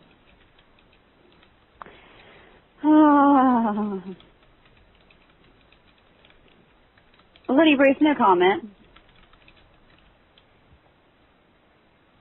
I don't know. So I've got a headline: France pushes forward Roma deportations. They are trying to get rid of us all. That's the Romany gypsies, isn't it? The Romans. Oh, starts with a massive story. Blah blah blah blah. I can read it out if you want. Please do. Outside, okay. Outside number 431 Rue de Lyon, the Mediterranean sun beat down on the pavement and an old man lay in wait for the police. Inside, behind the long grass and the dilapidated green gate, the women were preparing themselves for the worst. We are getting things ready, one explained, pointing at a half-packed suitcase. In among the ramshackle sheds and the squealing toddlers, they took turns at holding a 6-week-old baby in their arms. Today, as the French government pushed forward with its mission to rid the country of foreign Roma, it deems to be living there illegally, Marseille, most marginalised community, was in the grip of both fear and resignation. I suppose Marseille was something. Can't get French right. Fear because the authorities have in recent weeks ratcheted up the pressure, and resignation because after years of repeated expulsions and unrelenting social isolation, many of them have seen it all before. "That's France for you," said one middle-aged woman, sitting dejectedly in pink flip-flops at the Rue de Lyon squat. She She, like all other Roma to whom the Guardian spoke, it's the guardian.co.uk page, was unwilling to be identified. Intense media interest since the start of Nicolas Sarkozy's crackdown on crime and illegal immigration last month has made them uneasy in front of the cameras. Oh, I see, yeah, because the police might use that for identification of them or something later on. Known as a melting pot of the south, Marseille is home to a large proportion, possibly up to the fifth of France's total Roma population, itself estimated at between 15,000 and 20,000. Despite its reputation for successful integration, however, the city's Roma, as in so much of Europe, live apart from mainstream society. Observers say routine expulsions and endemic discrimination have pushed them to the outer limits, both physically and psychologically. But in recent weeks, ever since Sarkozy announced the imminent destruction of hundreds of squats and the return of Romanians and Bulgarian citizens living in France illegally, the situation has worsened. Police are making ever more regular visits. Across the country, dozens of illegal Roma camps have been broken up, and today, as part of the government's voluntary, and it's in inverted commas, return programme, 1,040 Roma flew home to Bucharest with €300 per adult and €100 per child in their pockets. It's got a sub-headline, left in social limbo. Shall I carry on with that one? It goes off quite a bit. For NGO workers in Marseille, the latest crackdown comes as no surprise. They and left-wing opposition members believe the government's very public stance on the Roma is fueled largely by a desire to appear to the populist vote. It is a perfectly demagogic tactic. No one is taken in. These are measures aimed at seducing the far right, but at roots it fixes nothing, says Philippe Rodier of Médecins du Monde. Even a quick glance at the facts of Roma life in Marseille and elsewhere in France shows there is an awful lot to fix. According to Rodier, the city's estimated 2,000 to 3,000 Roma are often found to be living in the kind of sanitary conditions seen in the worst refugee camps or in the third world. That's a quote. Life expectancy is estimated by MDM, that's the Médecins du Monde, to be around 20 years lower than the Roma French counterparts. For children, ensuring education is difficult. One study found that in the school year 2008, 2009 and 50 of the estimated 600 Roma children in Marseille were registered in class. For adults restricted in their professional activities by red tape, securing a proper job is even harder. Critics say that all these factors add up to a situation in which the Roma, who often left their native countries to escape discrimination, are kept in social limbo. Local authorities in Marseille deny accusations that they do not do enough, stressing their efforts to provide healthcare and a project applauded by local NGOs and non-government organisation, designed to help 10 families considered able and willing to integrate. However, Christophe Reynaud, the official at the Marseille prefecture in charge of Roma policy, told the Guardian that there was no question of expanding it to more people for fear of neglecting other people, both French and legal immigrants, also in social difficulties, which leaves people such as the women at Rue de Lyon in trouble. They don't want to rent me, said one. A mother of two who is keen, like most of her friends, to move into conventional housing but cannot find anyone willing to have her. Both her boy and girl are in school, but she said she was worried about what another expulsion from their home would mean for them. Even for the lucky few who managed to swim against the tide towards greater integration, chances for real success are few and far between.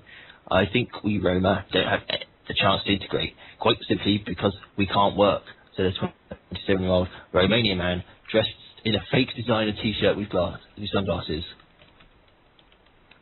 That's part is liberty, equality, fraternity. Although he has lived in Marseille since he was a child, he still has no papers and cannot get a job. This discrimination will not go away. France has become the opposite of liberty, equality and fraternity, he said. And it's probably, he's probably given that quote. Asked about any friends and acquaintances amongst the 1,040 people to have gone home voluntarily, in inverted commas, from Marseille to their native countries since January last year, he said he doubled He doubted that they would have gone happily. Even in Romania, you had no discrimination, he remembered. No one wants us. There is no place for us. Not in Romania and not in France. One family in another Marseille squat was yesterday biding its time before they found sufficient funds to leave the country. Visibly agitated, a man in a flat cap told NGO workers he had no money to feed his heavily pregnant wife and their children, let alone afford the bus ride home. He had not been told about the government's flights. He said once he got back to Romania, he added he would probably come back after 2 or 3 months. Activists pointed out this is a huge flaw in Sarkozy's plan. After 3 months, citizens of the two newest EU states can be expelled from France for having to fail to have sufficient resources with which to support themselves. But once they have left, they can return at any point. For those most affected by the policies, there is little reason to laugh at this apparent absurdity. As they held 1.5-month-old Tabitha in their arms and waited for the knock at the door, the inhabitants of Rue de Lyon spoke despondently of their adopted country. They are trying to get rid of us all, said one woman, heavily pregnant and fearful for the future.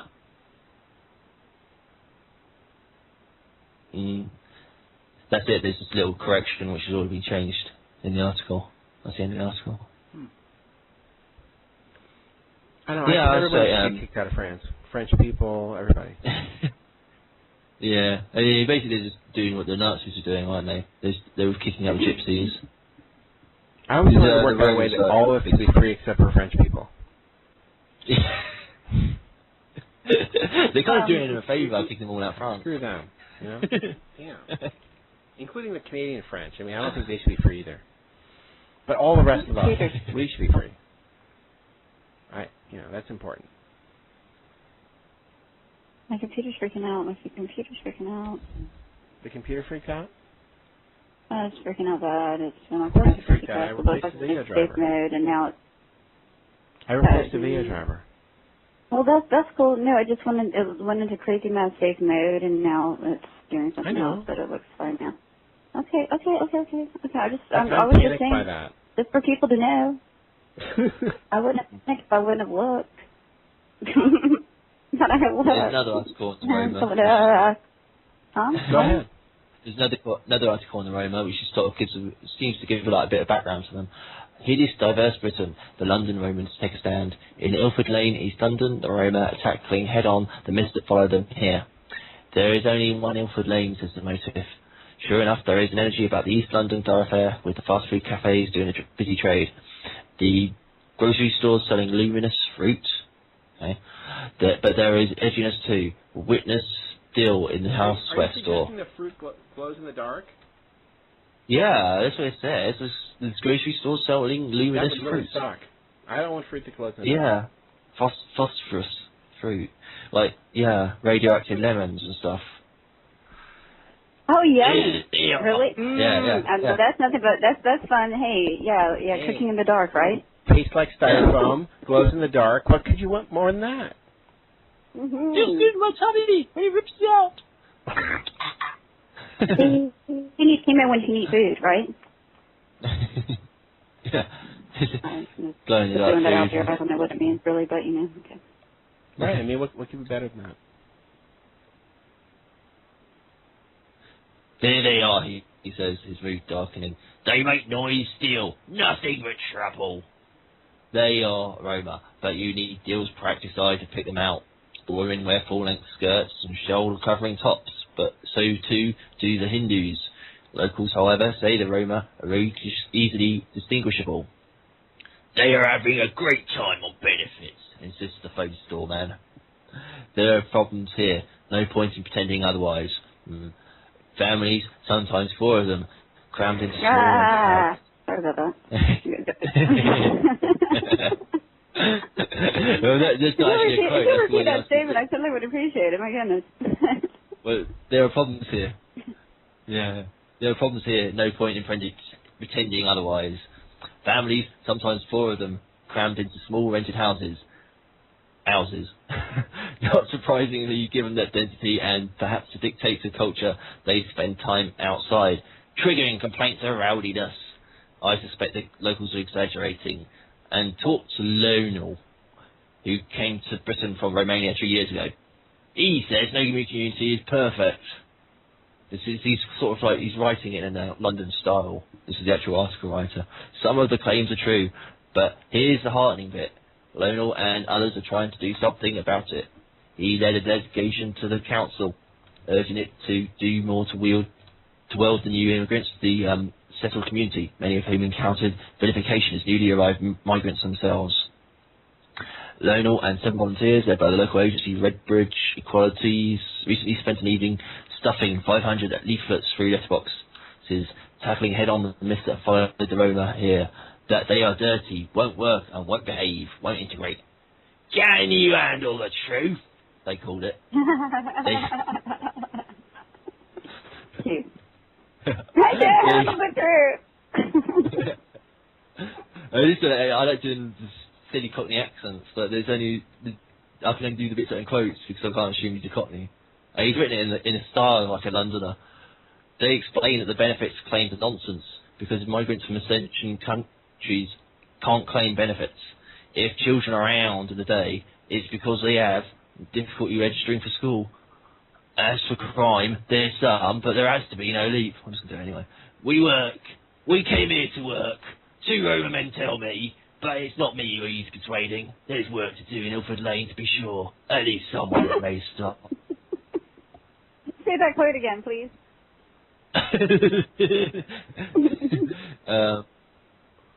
Was it the ending? We came here to work. 2 Roma men tell me, but it's not me who he's persuading. There's work to do in Ilford Lane, to be sure. At least someone's made a start. Amazing. Yeah. It's so obviously written in a London style. Yeah. He just got some quotes around it. Bits. That's the best way. Again, some people say that when you're writing articles, you use too many quotes. That's, if you have a sentence and then you lead into that quote, that's lazy writing.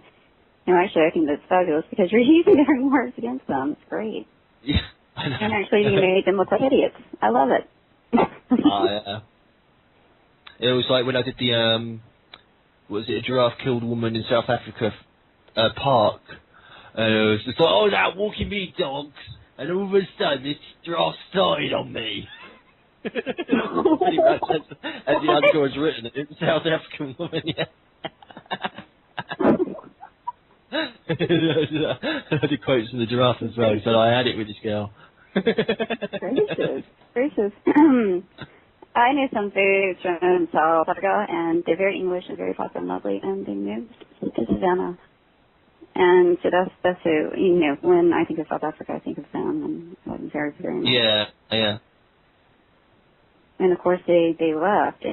I've told the story many times, but Miss Shirley, it took her 8 years to have her paperwork approved for her to basically leave South Africa and move to Savannah, Georgia. And if there was enmity, that was across the way that the person who was reading it, if the person didn't like it, she would send it back and said it wasn't crossed correctly. 8 years. And then, and this was, probably in 2003 or so, around that time, 2004. Well, actually, I guess 2002, 2003. And at that time, again, she was so infuriated when, again, because everything that she went through trying to properly become an American citizen, it's trying to come over here to America and being denied that long, and then other people who stumble into the country. And again, I think that there are many reasons why people do that, which some are, again, just simply to save their life. And by all means, again, if you want to come to America, please come on. But at that time, it was sad. It was really, really sad to hear her talk about it. And I don't know. But I did want Ziggy to come over here. We're thinking of taking her to Cancun, and then she could sneak over the border, and she'd get all the benefits of this country, like the ones we don't get. She should have jumped on the other boat also. That's the key. She could have jumped on the boat and got off of the boat, and that was floating around, and said, "Oh, here I am. I wasn't really here before, and thank you for $3,000, and I have a special diet." Hmm? You have to, no. The key is to be a Mexican. They don't let you in any other way. Like if you come Well, from I am the whitest. I am the whitest girl you will ever meet in your life. Literally, I am very, very white, so I don't think that I would pass for that. What do you think? But Ziggy. I'm white, totally white, blonde hair, blue eyes. I don't think I fit. I mean, if we really dress you correctly, you know what I mean? Yeah. Oh, I know what you could do. I have it. I have it. My sister did this when she was going into her senior year. She went to the beach. She came back and she was so grotesquely dark. I mean, it was disgusting. It was. What did you do to yourself? It was that bad. You can go out there and fry yourself.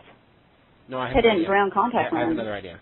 There's that famous flight from Toronto to Cuba. We fly her to Cuba. Ooh. We put her in a big inner tube, and we float her towards the United States. Then she'll be a refugee. She'll be a Cuban refugee, right? There you go, man. Yeah. There you go. Oh, boy. We're coming up with good ideas, Ziggy. We're trying to get you over here. Come on. I know. We want you. Do you like inner tubes? What? Inner tubing is fun, Like a big, except for when you're short. or a big tractor wheel, or something that could just float you over. You hang on to the thing, and then you're supposed to look like a refugee. Yeah, I know, but it would, you know what? It would be really nice just to somebody to hear my plight. You know what I mean? Because I don't know what's going on with people. You know, yeah, but if you were a Mexican refugee, you would get free loans. You know that you don't have to pay back. You get 7 or 8 I love that free loans. Did you like that free loans? That's that. Yeah, I like that. No, okay. but I need my student loan this year. And then you get free health care. Well, we don't get. And the police don't arrest you for anything at all, no matter what. You could steal cars. You could break into buildings. It doesn't matter. You're Mexican. That's fine. This is what happens, y'all, and I know this for a fact. You pay, if you go to the emergency room and you're illegal, you pay like $200 and something, and you kind of like slip it over to them, to the people behind the counter, and they leave you alone at that point, and you get whatever health care you need. Actually, they're coming out better than we did, because if I went to the emergency room, it would cost about $3,000 to $5,000. No, they don't pay. I know this for a fact. Your head could be hanging off your neck by a thread, and the Mexican with like a little, you need the Band-Aid goes first. Yeah.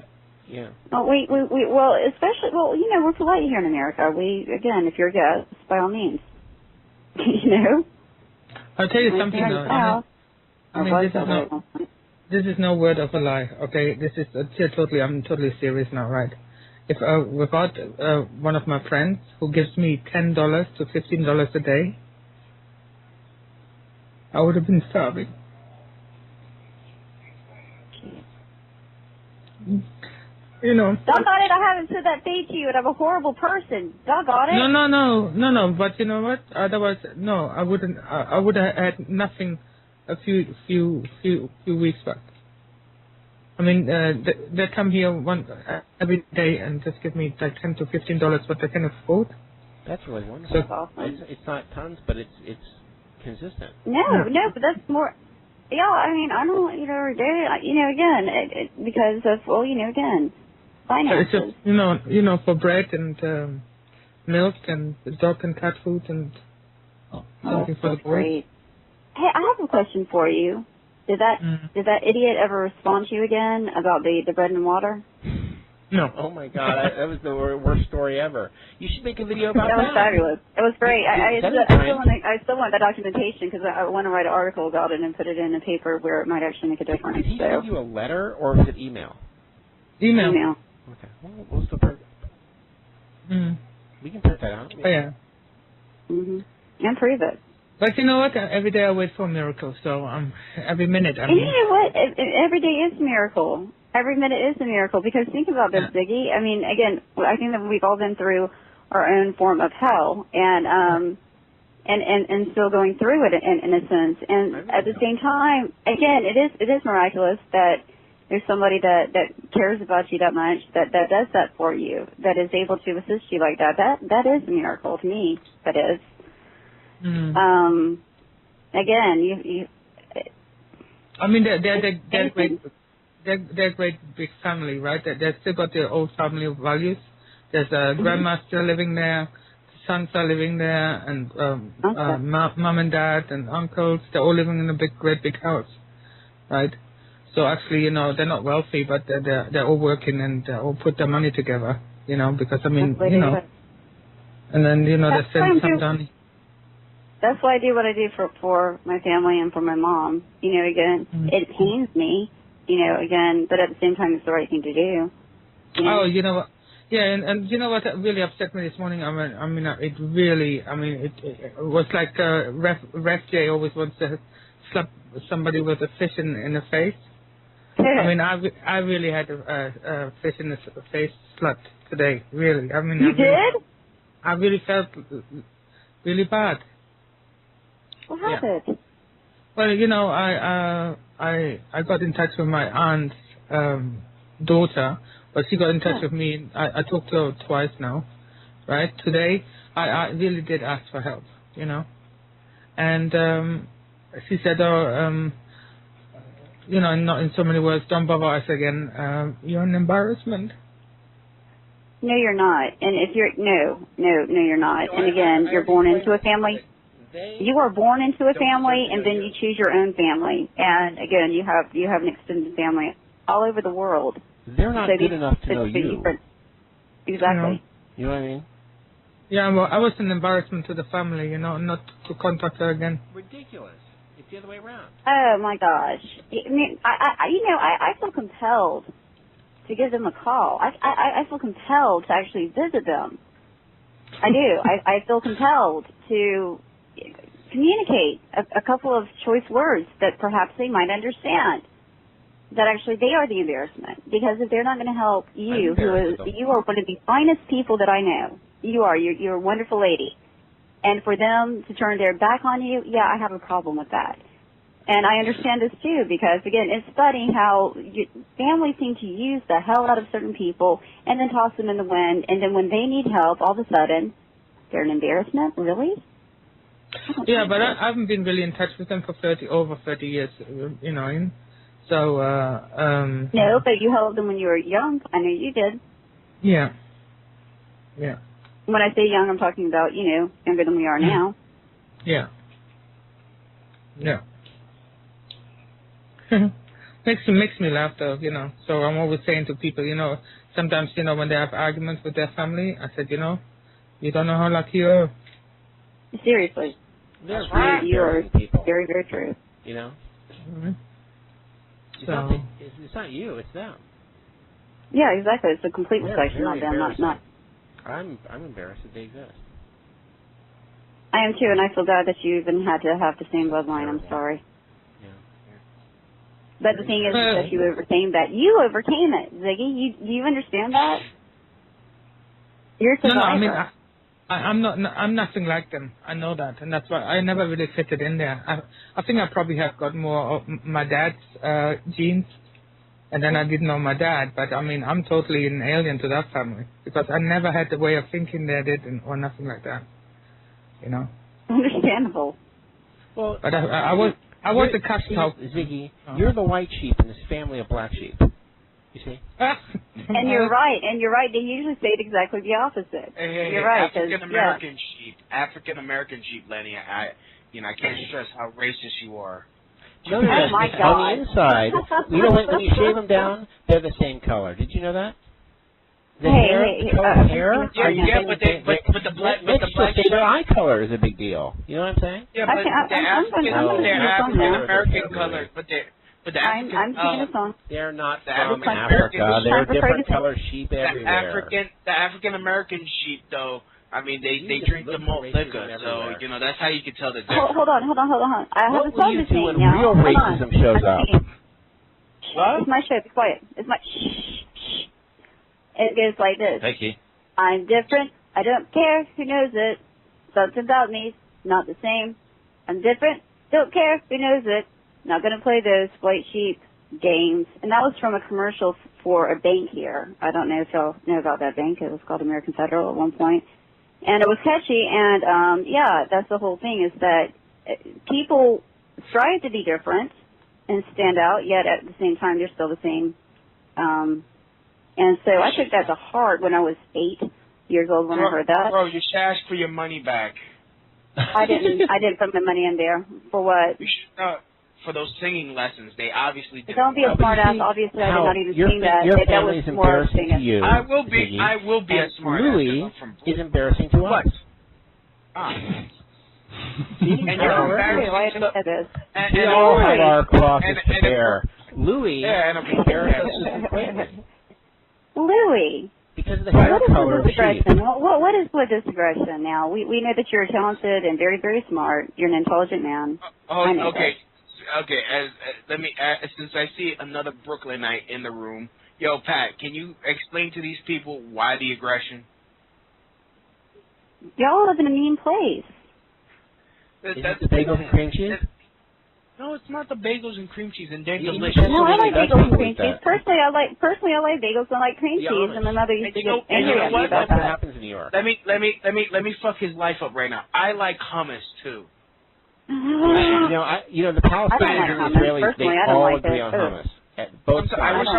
Hummus is very popular there, and here too. I don't like it. I try to eat it. I don't like it. In fact, I say it the proper way. Hummus. That's right. That's one of the things the Palestinians and Israelis agree on. Hold on, Lenny. Louis, am I saying it right? Hummus. Hummus. No, hummus. Is that hummus? Hummus. Okay. Hummus. Wait, no, I don't like it. Hamas or hummus? You took Hamas was like the Muslim festival. I think Hamas is like the Muslim festival. And you know what? Palestine is just summer camp for bad people. Yeah, but I'm saying I thought it was Guantanamo Bay. I thought it was Guantanamo Bay. Hummus, and they're not even bad people, and they get treated very well there. It's like, if I had my choice, can I go there? Hummus, as long as you promise not to MK Ultra. Hummus is delicious. Even though my personal favorite is walnuts, raisin, cream cheese. Oh, you know what I like? I like the strawberry. I like strawberry cream cheese. Oh gosh. No one cares, Crow. Do your show. Well, what the fuck are you talking about? Show? Yo. Freaking on. Okay, Louis. Louis? Yes. Why do you think people misunderstand you the way you talk? Because they really gotta either gotta stick up their ass, or they're just not used to playing the dozens, meaning it's just the culture. Yeah, they're not used to the whole culture. It's the vulgarity we're not used to, Yeah, well, that's dark humor. I'm into dark humor, and but don't use dark humor against us because we're on your side, sweetie. NWO brainwashed people in the area with it. I don't. And again, that's the whole thing. It's one thing to attack the enemy. We're not the enemy.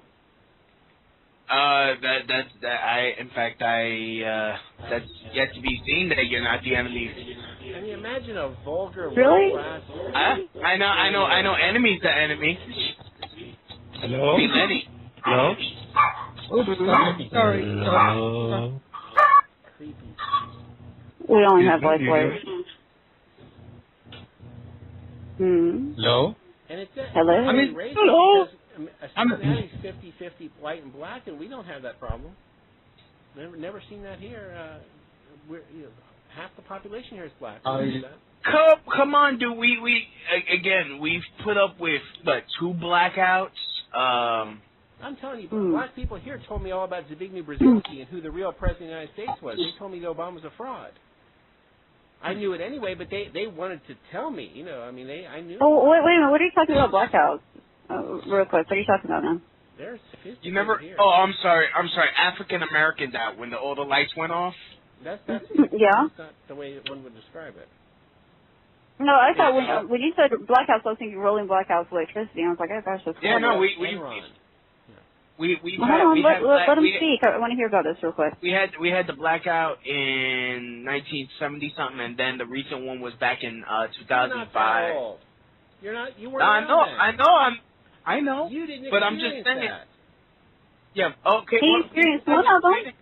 Can you let me? Louis was traumatized by Pearl Harbor, and And then he remembers the name. Let me explain. I can even watch that movie. That was not even a good movie because Affleck was in that, and I can't stand him. He makes me sick. Huh? Alleged pedophile. Oh, stop.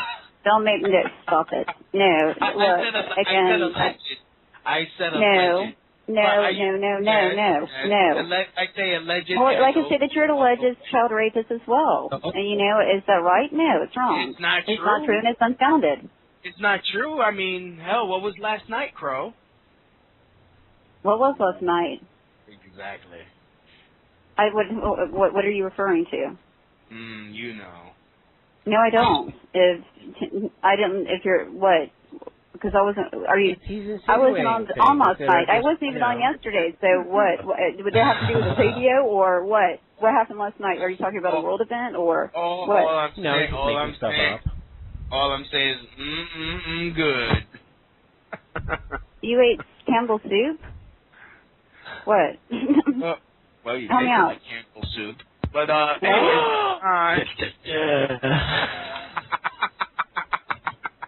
Darling, I don't know what you were dreaming. I really don't. Well, you were dreaming after a while. So anyways, that is really, it's like a, it's a classic.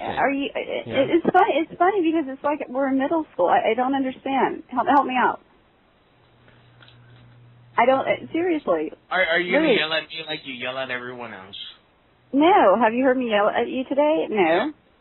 Not yet. No. I think that's what you want. I think that you want to provoke me to yell. I think you think it's funny when I yell. Yes, I do actually. Oh, that's cute. That's also something else. It's like, okay, so we're in elementary school, and it's the little boy who pushes the little girl down that he likes or pulls her hair. That's funny. No, not when I attack the world. You attack the world. Well, I think we all attack the world, but I mean, I don't think that we should attack one another. I think he's just got a wall up. I bet he's really a nice, cuddly. Yeah, I do too. Young man. That's the thing is that's what I don't understand is because that's what I'm seeing is that he's a sweet person and I just don't understand why he's. Yo, Lemmy, your girl is new age. Are you going to attack her and put her in prison? No, she's new age. No, How did you do that?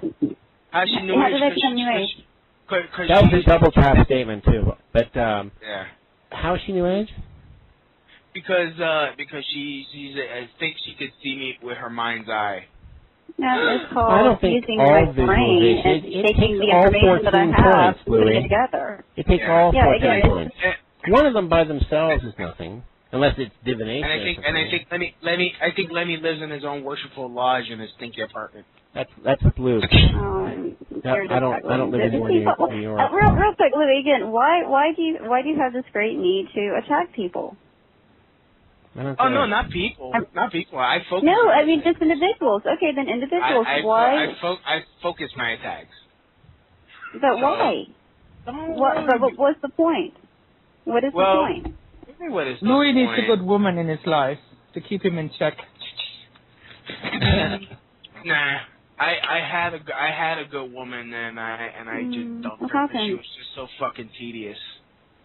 Oh. I could have put up with her shit, so I was like, how long were you with her? 4 months. I got what I had to get from her, and I bounced. It's called sticking. Oh, what was that? Was it money or just rude actions or what was it? No, you guys. You wanted cash from her. Yeah. After she agreed to give me anal, and then I was like, I can't respect a bitch that lets me drill her in the ass. So Hello. Hello. That was too much information. So you're saying that you wouldn't enjoy jail? No. Is it an official website or just you make it for fun? I don't know. You just invited us to talk about serious matters, and now you are. Is it okay? What? I got a feeling this nigga's gonna put me in a concentration camp. But what you said? Now you are talking about issue and black and white, while you have major problems, you have to talk about it. Is it? Okay, one more time. I don't know. One second. Okay, dude, your Since when we talk about It's cutting out. Yeah, but at least he's being dressed down by someone from another country. Becker should finish him off. Come on, Becker, tell him what's up. Guys, now you are talking about No, don't speak. You can't speak for other people, Louis. Oh, it's cutting out. Well, anyways, we have like one more minute on. Louis, please. Okay, we have one more minute on the Crow Show. Yeah, so we're about to wrap it up, and the show, and just to be, yeah. What do you do well, after yeah, thanks, Louis, for jumping on the show, huh? Yes. Thank you, Ziggy, and thank you. What do you do after eating boiled pussy? You put the diaper back on. Oh boy, this is sick. Oh, that's disgusting. You're foul. Louis the fucking pig. Yeah, seriously, I don't even know what's on my show. Seriously? Right? Huh? Yeah, you've been informed. Sorry about that, folks. Usually it's a little, I fell. It's going to come out Saturday at 4 o'clock, Crow Show. HARP, probably KD, but they're gonna thank you all who's joining. call me crazy and call me period. Cause I'm the kind of boy that is waiting for the day that they make this move. If you keep your mind fed, you got nothing to lose. But everything you've ever been taught. Like these programs be controlling your mind. Just open your eyes. I don't need no proof. When I stay in the booth, it's the one real truth. What if everything you've ever been told was a lie? TV. Lenny, you're gonna have to. I can't find the guy. I can't find him. He's not on my contact list. So, and then I'll add you. Hello. Something to do with. What's up, brother? There is a dramatic. Oh, there he is. Right there. Bill Spector, right? Uh-huh. What about the Bush crime family? Is that one of yours?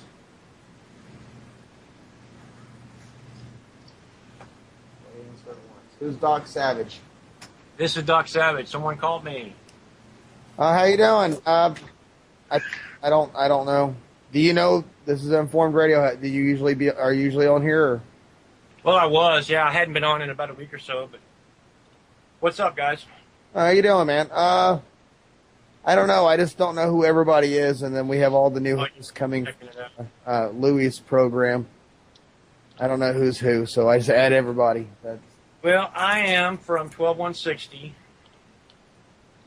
snartparker.ning, and guys, 12160.org. Well, there you go, guys. Now you have a guest. Do you mind staying on? I guess so. What's up? Well, their show, American Freeman Crow Show thing is coming on here in the next. It's coming on here in about a minute. What's the topic? Lenny, are you there? Maggot, somebody? I'm in. I didn't realize we were doing a show. Never mind. Okay. We're covering for Crow, so I guess Crow and Lenny's show are becoming one show now. Not on purpose. We can pretend to be two shows. No, that's fine. Maggot. We don't mind. Maggot devoured the crow. You know, it's a nice little book for version. I'd like the worm that ate the crow. I understand your argument from before about why it should be two shows. We can pretend. I'd like to get. I'm Crow. Truthfully, I like Maggot. Maggot. I think Maggot should have his own show, but what I say really don't matter. Hey, Maggot doesn't really like Cotton Law. I ordered him to join. You know. Yeah, I don't really care. I'm sort of like a king. I've got my own own laws. We're gonna go. I just insisted he be on our show. Hey, are you gonna play? Bastard! Do you want to play your song, or do you want to play? Yeah, I will. One of mine. I will. All right, let me go. I will. Going live here in a second, so let me switch it over. I need to turn this up. What song we got? Go mute. Oh, we haven't got much time. Maggot, everybody go mute. And put the Trends Journal Trends Forecast and Trends Analysis to practical use. Extra information to keep you well informed throughout the year when any current event of major social, economic, or political significance occurs. Trends Journal notifies its subscribers of their implications. When you subscribe to the Trends Journal, you'll also receive Trends alerts. Visit trendsresearch.com today. That's trendsresearch.com. Subscribe to the Trends Journal. This information is too important to wait.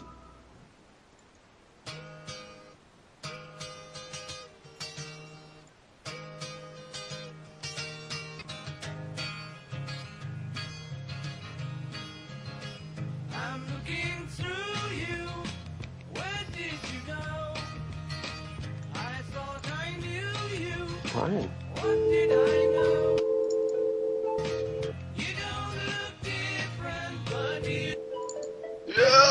This was Rest the President. Contemporary music. A hit with the kids, it was a top 10. I wasn't pop then, so I missed the bus a bit. But politics, it was on everybody's hot this summer list. And the cool kids were all rocking votes. Shit you knock. I was still whipping cops for hip hop. Yeah, on my soapbox, yelling into megaphones, killing hard rocks. Should have played this song and I wouldn't have put no rap. Had to promise that I'd stop holding my marches. The day that Chris Columbus got crucified in golden arches. My pedestal was too tall to climb off. In fact, that's the reason for the high horse. And from up here, I see Marines and Hummers. Oh, I muted. That's why it didn't work. Dogs with wonder bras and a push-up contest. Better explain it. For the sake of military recruitment, a fella can.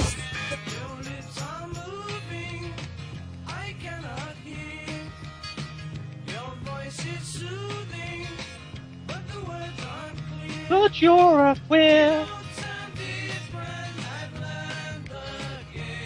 I'm looking through you. You're not the same. All the most modern music. Because you're a fag. Of disappearing overnight. Of me, the same old way. You were above me, but not today. So many words of life The difference is you're down there.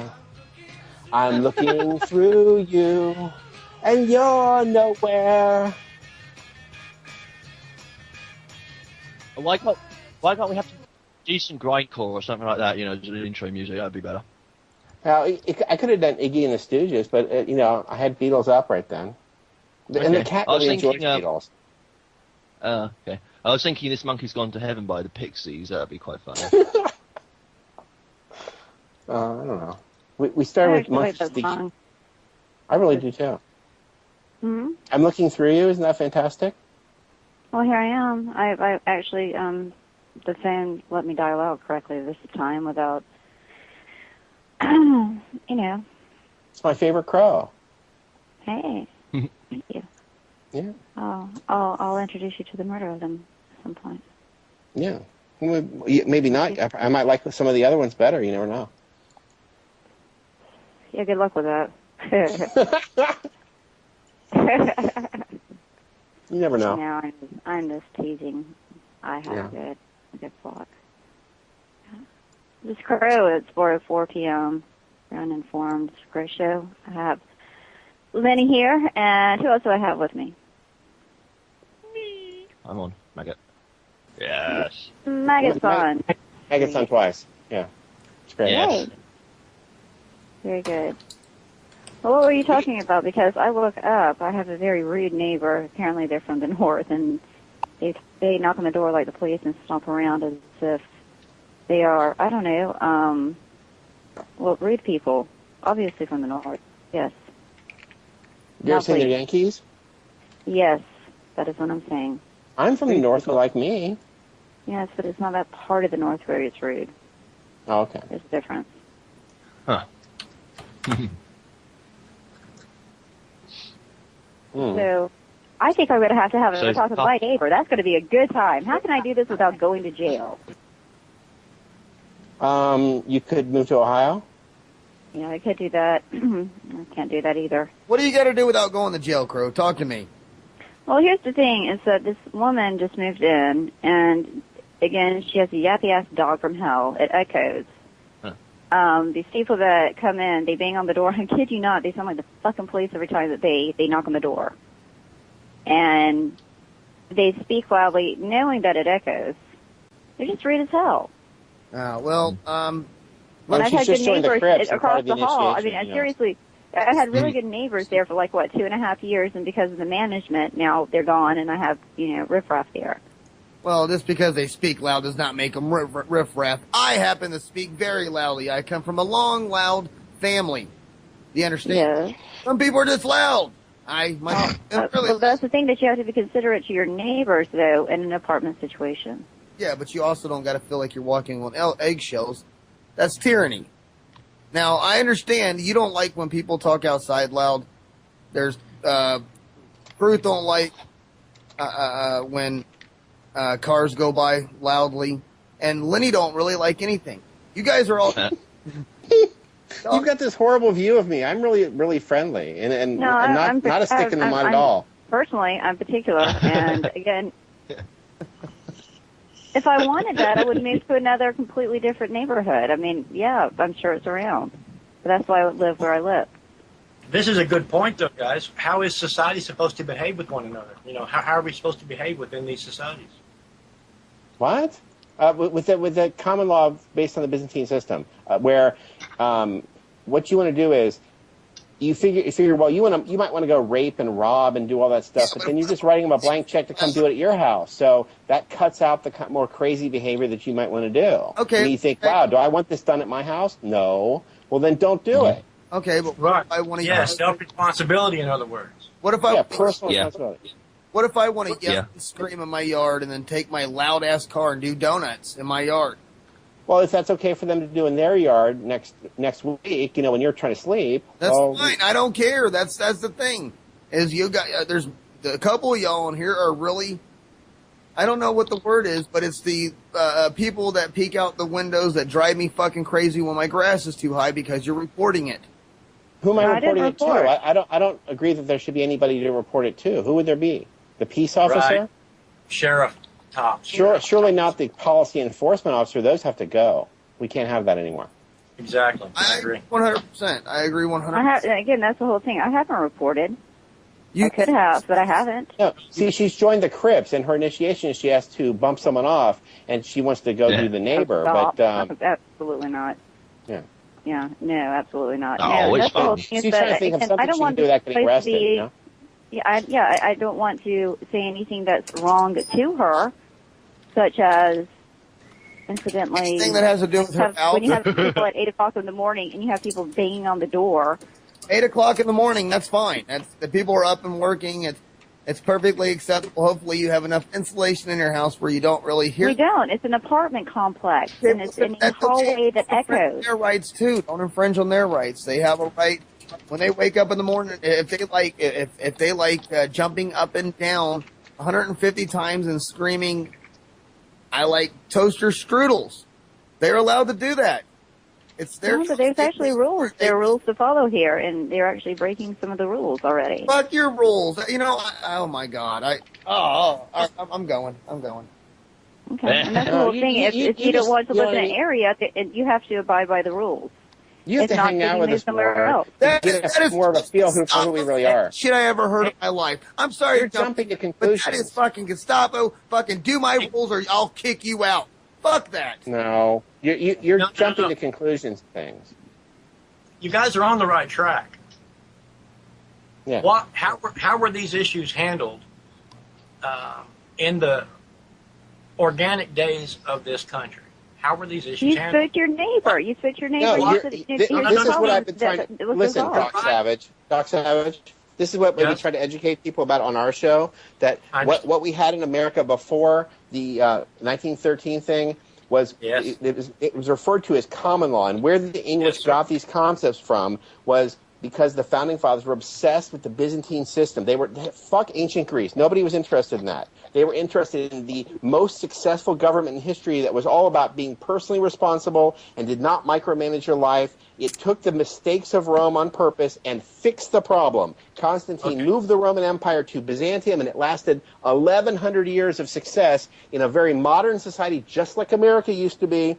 And now they blanked that out of the school system, so we've never heard of it before. Yes, and then they're trying to force the Roman system on us. And the Roman system is fascism, where they have a nanny who comes and the nanny cop is up your ass, micromanaging your life, and you don't want that. Exactly. You want to be an adult who personally is responsible for your own behavior. You're in charge of you, and the peace officer's job is just to drop a handkerchief. I can have a duel with Maggot here. The job of the peace officer is just to drop the handkerchief and make sure we walk 10 paces back. You know what I mean? Yeah. Exactly. Yeah. Then in the nanny Roman system, they arrest you for even having an argument. How dare you? You were going to have a duel. We have to put you both in prison to save your life. You know what I mean? Right. Well, we have to go back. And you're saying, and see, but the big fundamental fallacies of this patriot movement are no knowledge about the Byzantine system and no knowledge about the sources of Christianity, which is the Eastern Orthodox Church, which we have never heard of in America. The Byzantine Empire lasted 1,100 years, and it was what we had before in America. Okay, that's interesting because you pointed out what the fundamental fallacies are. But it seems to me like where we're getting a lot of us, and I've been listening to this I've been awake about 3 years now. And this common law, UCC, not UCC. No. Don't get common law confused with commercial redemption. Commercial redemption is totally separate.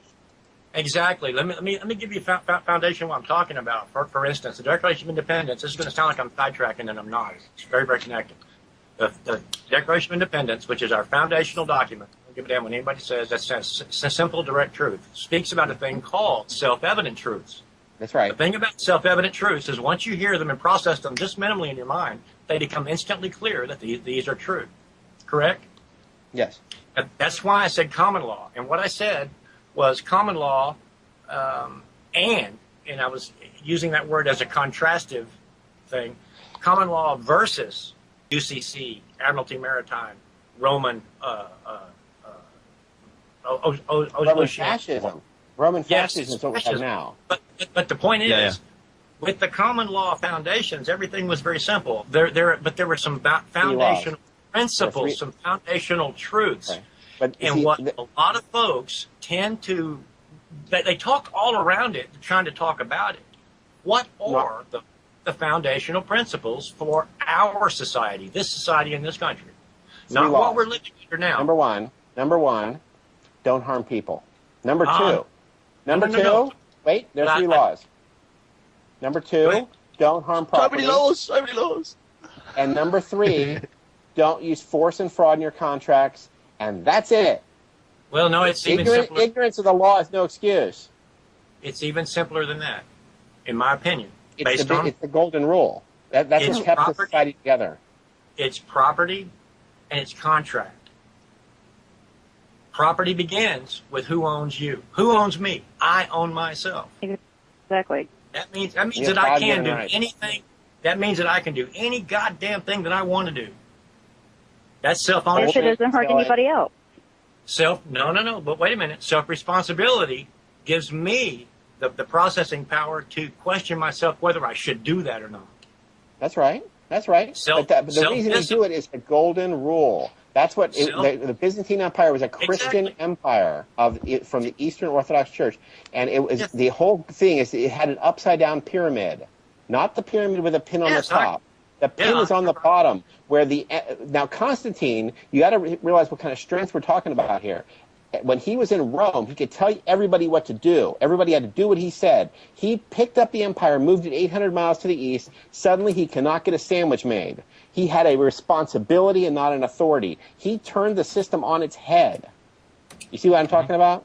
Yes, I do. Where the emperor doesn't have an authority. He has a responsibility. It's the same structure as the Roman Empire, but it's upside down, where the people are at the top, and there's a little precinct every 10, not a police precinct, a political precinct with a precinct captain every 10 streets in America, which still exists today. You can run for precinct captain. You don't realize that you've been voting for that. You think it's some state or whatever office. They never tell you what it is, and they certainly don't have public candidates. It's usually one candidate.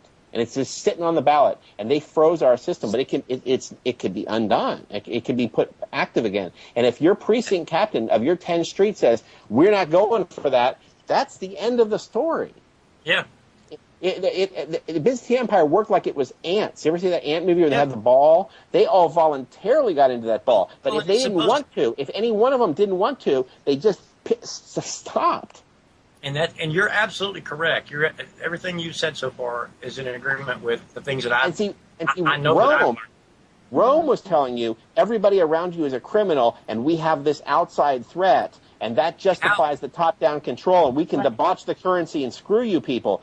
The Byzantine system, if anything goes wrong, you can break off. You nail that emperor. You go down there and scream at him, and he has to do what you tell him. You're in charge. You're the people.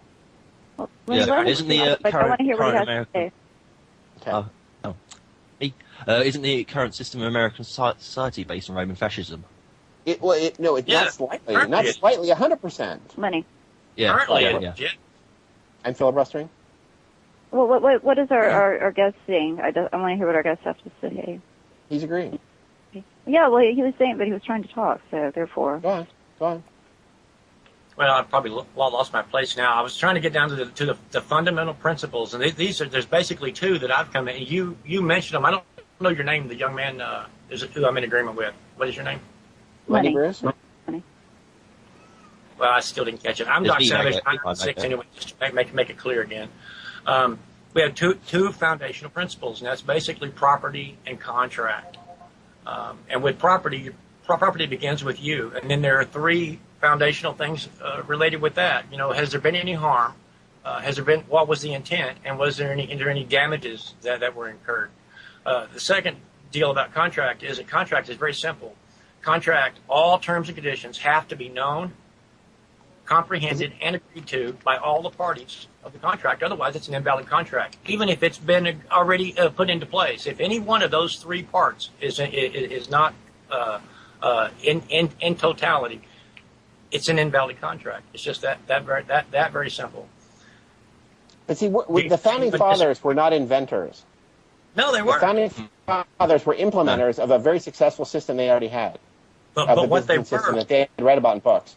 But what they were is what I call today processing, and they used to use a much simpler word. They were not processors; they were thinkers. They were implementers. Just like we're doing here, which this federal fool system that we use to educate ourselves with, absolutely conditions us against. But the public school system was in fact invented as the old Deluder Satan Act. It was supposed to keep you educated on important topics like this, so that you would not fall for the problems that Satan brings to you. That was the only reason for the public school. That's why I said the federal fool system rather That's than right. the public Well, we have the East German polytechnical system now, where they are teaching you to be a slave. Yes, exactly. Where the school determines your track, and you're going to be a plumber. Yeah, you're going to be a plumber because they determine that at the first grade. Yeah. Well, somebody brought something. This is a very interesting thing too. How many of you guys here took a class in school called civics? No, we took socialist studies. Yeah. We're all younger than you. Yeah, because I took economics. Yeah, that was it, and not exactly what we took government, and we didn't take that. Yes, civics was what used to, up until about the mid-50s or so, taught people about these very things that we're talking about. And, but see, the proactive golden rule is what kept us able to not have to lock the house and keep the keys in the car up through the 50s. That's what keeps your society. What are you talking about? We were able to do that here. We were able to do that here in the early 80s. Oh, what are you talking about? I still do that today. That's one of the foundational deals today. One of the, I shouldn't say foundational. I point this out to everybody. How many really bad people do you guys know personally? Really and truly? Truly, actually, unfortunately, now I do. As of September 2009, I didn't really know that I knew really bad people. But I know some really pretty wicked people. Can you quantize it? Would you say out of all the people you know, let's say you know 100 people, would that be fairly accurate? Yeah, if I know 100 people, no, I would say that probably it would be a percentage, like 1%. 1%? Yeah. No, it could be that are evil. I mean, really evil. That would evil but people that's what that the would peace officer is supposed to do. Yeah, so we have double duty cops. They take that first peace officer thing, then they take a policy enforcement oath. The policy enforcement oath is the statutes and acts, the 60 million statutes and acts. That's the nanny state. We can dump that. We can go back to the standard peace officer like they had in the Byzantine Empire. It's only to keep the peace. It's only, you know what I mean? In case property or people or contracts were done by force. Yeah. That's all it's for. And because they blanked out the history of common law in the Byzantine system from the schools, people think the opposite of this system is anarchy. And that's fear tactics of the Roman fascism concept. They say, if we don't have this, we need this because everybody around you is a criminal and there's this outside threat we have to go fight in endless wars. But you need us. You know. And that's why I'm asking the question, how many bad people, how many evil people, how many criminals do we really know? I mean, and see, most of them are ramped up by them anyway. Most of the people that I grew up with... I'm sorry, go on. I'm sorry. No, it's okay, ma'am. Go ahead. No, the whole thing, too, is who's to say what is criminal and what is set up? Because that's something else that's happening, is that people are being set up, all over the place. Because they're trying to basically put more people put people in the system. They want your fingerprints. They want you processed. They want you in their system under their thumb. And you can have it expunged, but it's still there.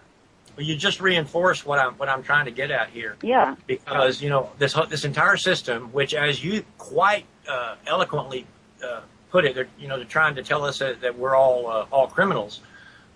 We're not. In the greater majority, and I mean 90% plus of the populace of the world, not just the United States, they're good, decent people who are just trying to get through their life, and they're trying to participate as equitably with themselves and each other as they can. And the system stops them from doing that because part of what I try to tell people, and I was trying to say this a while ago and I was interrupting and I apologize, but I wasn't raised amongst very many people, maybe some, that were taught to lie, cheat, steal, and murder their way through life. No, I know all about false flag, and I still don't ever think of it as something to do. It never occurs to me. Lenny, let him speak. I want to hear what he says.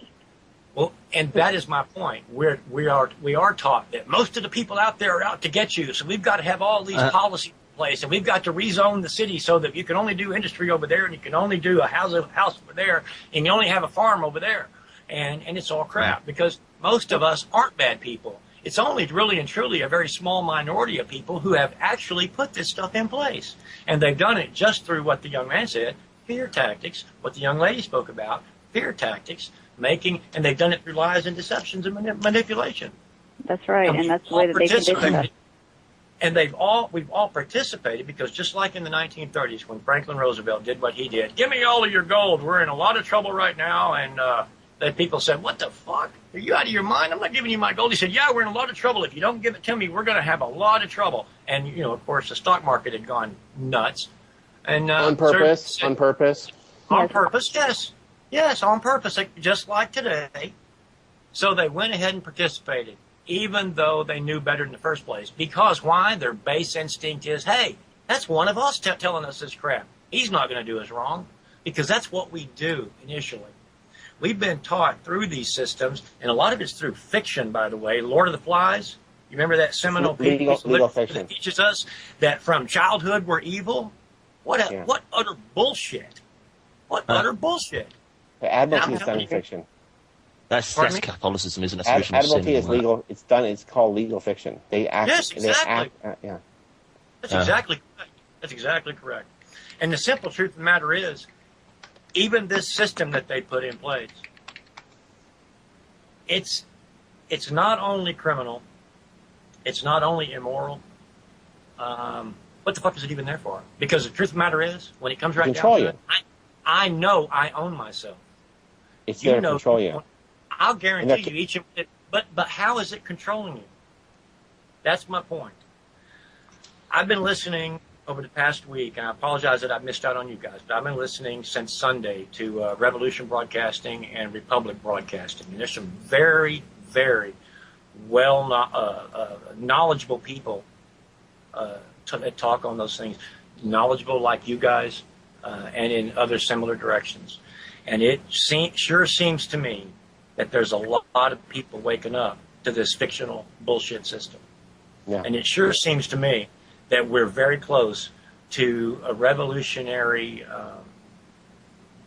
way of being. Restorationary war. And that's a very good word, thank you, because I can envision right now hundreds, thousands, tens of thousands of us in our local communities walking en masse down to our local leader palace, municipal court system, the damn city hall, whatever you want to call it, and telling the mayor and the attorney general and the police chief, get the hell out, you're all fired. And what are they going to do about it? You're going to have one of those little non-lethal weapons, one of those bombs. But unfortunately, we have these idiots who think that they're the lower level government who think that, well, we're the oath keepers. Well, I know we did everything wrong, but don't kill us, keep us in power forever. No, of course, they have to go along with. They're the ones tasering you. See, people are waking up to that. Yeah. Just like us in here, we've awakened to that false left-right paradigm, that red-blue Republican Democrat thing. And we know that that's a fakery, and we know it's utter bullshit. People are beginning to, across the board, experience the same kind of awakening. They don't have the same knowledge that we have yet. But a lot of it's not even critical once you get past that certain point that everything that they're doing is fiction any goddamn way. But see, what they've done is by wiping out all knowledge of the Byzantine Empire and the common law, they want you to come to false conclusions. I've run into people who actually will advocate for fascism, that, well, when we get rid of this, we're going to put in a hardcore fascism, top-down control system. Well, is that what you really want? Are you insane? Brother, let me tell you something. This is what we have now. And as much as I knew things were wrong, I used to be a Republican, my friend. I live in North Central Texas. I live in Republican Central. The neocons are Trotskyite communists. You really want to be part of that? Guess what? That's exactly right. Does anybody, I know you guys don't do, but do any of these guys out here know who the hell Leo Strauss is? And what the hell it was that he taught? Yes, that's exactly what I'm talking about. You're dead on. Dead on. I appreciate elaborate for the people elaborate for the people who are listening that might not Leo know. Strauss. See, both parties were corrupted by the University of Chicago. The left was corrupted by Saul Alinsky. But the right was co-opted by this neocon thing, which was the philosophies, the psychotic philosophy of Leo Strauss, who had a bunch of Jewish students and what's his name? Fujikawa or whatever his name is, the one Japanese student, but the rest, and they were told to lie to the people, to create all good and all bad, to paint the situation. Russia was all evil and we're all good, and we're wearing a white hat and they're wearing a black hat and it's Gunsmoke. And even your belief in the religion is a lie. You just propagate this to force the all good or all bad situation, and it creates a total justification. Yes. To put it simply, what Leo Strauss said is, you can lead these people by the nose if you just tell them what they want to hear, whether it's the truth or not. Yeah. That's exactly what he taught. And it's really clear because you can see what color hat they have. But it's critical, guys. There's a deeper part to this, and I don't know where you guys stand on the Illuminati and New World Order and all that, but the Zionist, the Catholic Church, Vatican security system, what do you want to call it, and the European nobilities, the crown, which associates all of those are where all of this stuff has come from. That's right. For not just there's 5 or 6 different groups. We're all on the same page. Not just decades. I like that. Not just a couple hundred years or so, but for millennia, this shit's been going on. I know. It's frightening. I mean, again, you said that you woke up to it. I woke up to it pretty early, just being very, very aware of the way I was raised. And again, I walked into dangerous water to see it for myself. I spoke to Lenny about that last night. And again, I prayed for protection, for God to send holy angels to protect me while I was there. You were a Republican, then you knew what I'm talking about. If you were active in your party. Well, I was not a card-carrying Republican. I'm too poor for that shit. Well, see, the thing what the neocons did, I'm telling you about they're Zionists, they're Jewish just in that one class. They all come from University of Chicago. from one course from him. Yeah. Irving Kristol's son, Bill, and the whole bit. But now the thing is, who they're leading are the white liberals from the Democratic Party who felt disenfranchised or were told they were disenfranchised because they said that the Democrats were only working on civil rights, and what have they done for you? But these people had never really voted either. So their churches, their evangelical Christian churches, told them to vote for the first time ever. And Reagan told them, we'll do your social issues. You don't like abortion? Well, then we'll force every Republican candidate to read a card that says no abortion, even in the case of incest or rape. And that was how they pushed. And see, the real Republicans were people who had no social issues, who wanted you to think for yourself, who were, in fact, it starts with the anti-Masonic Party.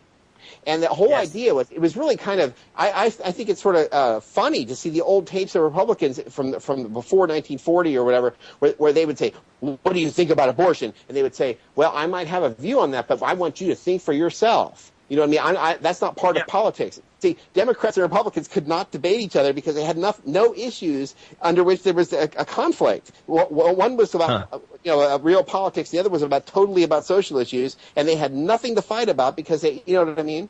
So when they forced this social issue into it, and you had to read a card, no abortion, even in the case of incest or rape, it forced all the Republicans out of the party, and they replaced them with an incoming flood of evangelicals whose churches told them to vote this way, whose churches told them, this is your in, this party's going to do what you want. And the Zionist Leo Strauss, Trotskyite communists, they're literally Trotskyites, not Stalinists like the Democrats. Thank you for saying that. They said, fine, we'll do your ridiculous issues. We don't believe in this crap. Leo Strauss said to tell you it's okay. We're supposed to lie to you, you know. Go ahead. Yeah. It's critical that you define that way, that Leo Strauss said, okay, now you guys do this, you know, that spread out from Chicago. Because prior to that, all of this stuff was still in, you know, of course there was people still doing it, but they weren't having the needed effect because it wasn't down on the Bush League levels. And by Bush, I'm not referring to Shrub.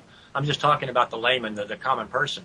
But through Leo Strauss teaching that, in his university class in Chicago, that got disseminated all throughout the country, particularly into the South, where they had for decades been unable to get a really firm grasp. And through that, they got it. They got it that way. People came home and started lying. They also fixed it so, they fixed it so that there is no political difference. I mean, which communism did you want, the Trotskyite version or the Stalinist version? But the idea that smaller government out of your life, they feel all that gone. That's all they wanted. They wanted it removed. And so now it's which communism do you like better? And it's really no difference, you know. Yeah. Yeah.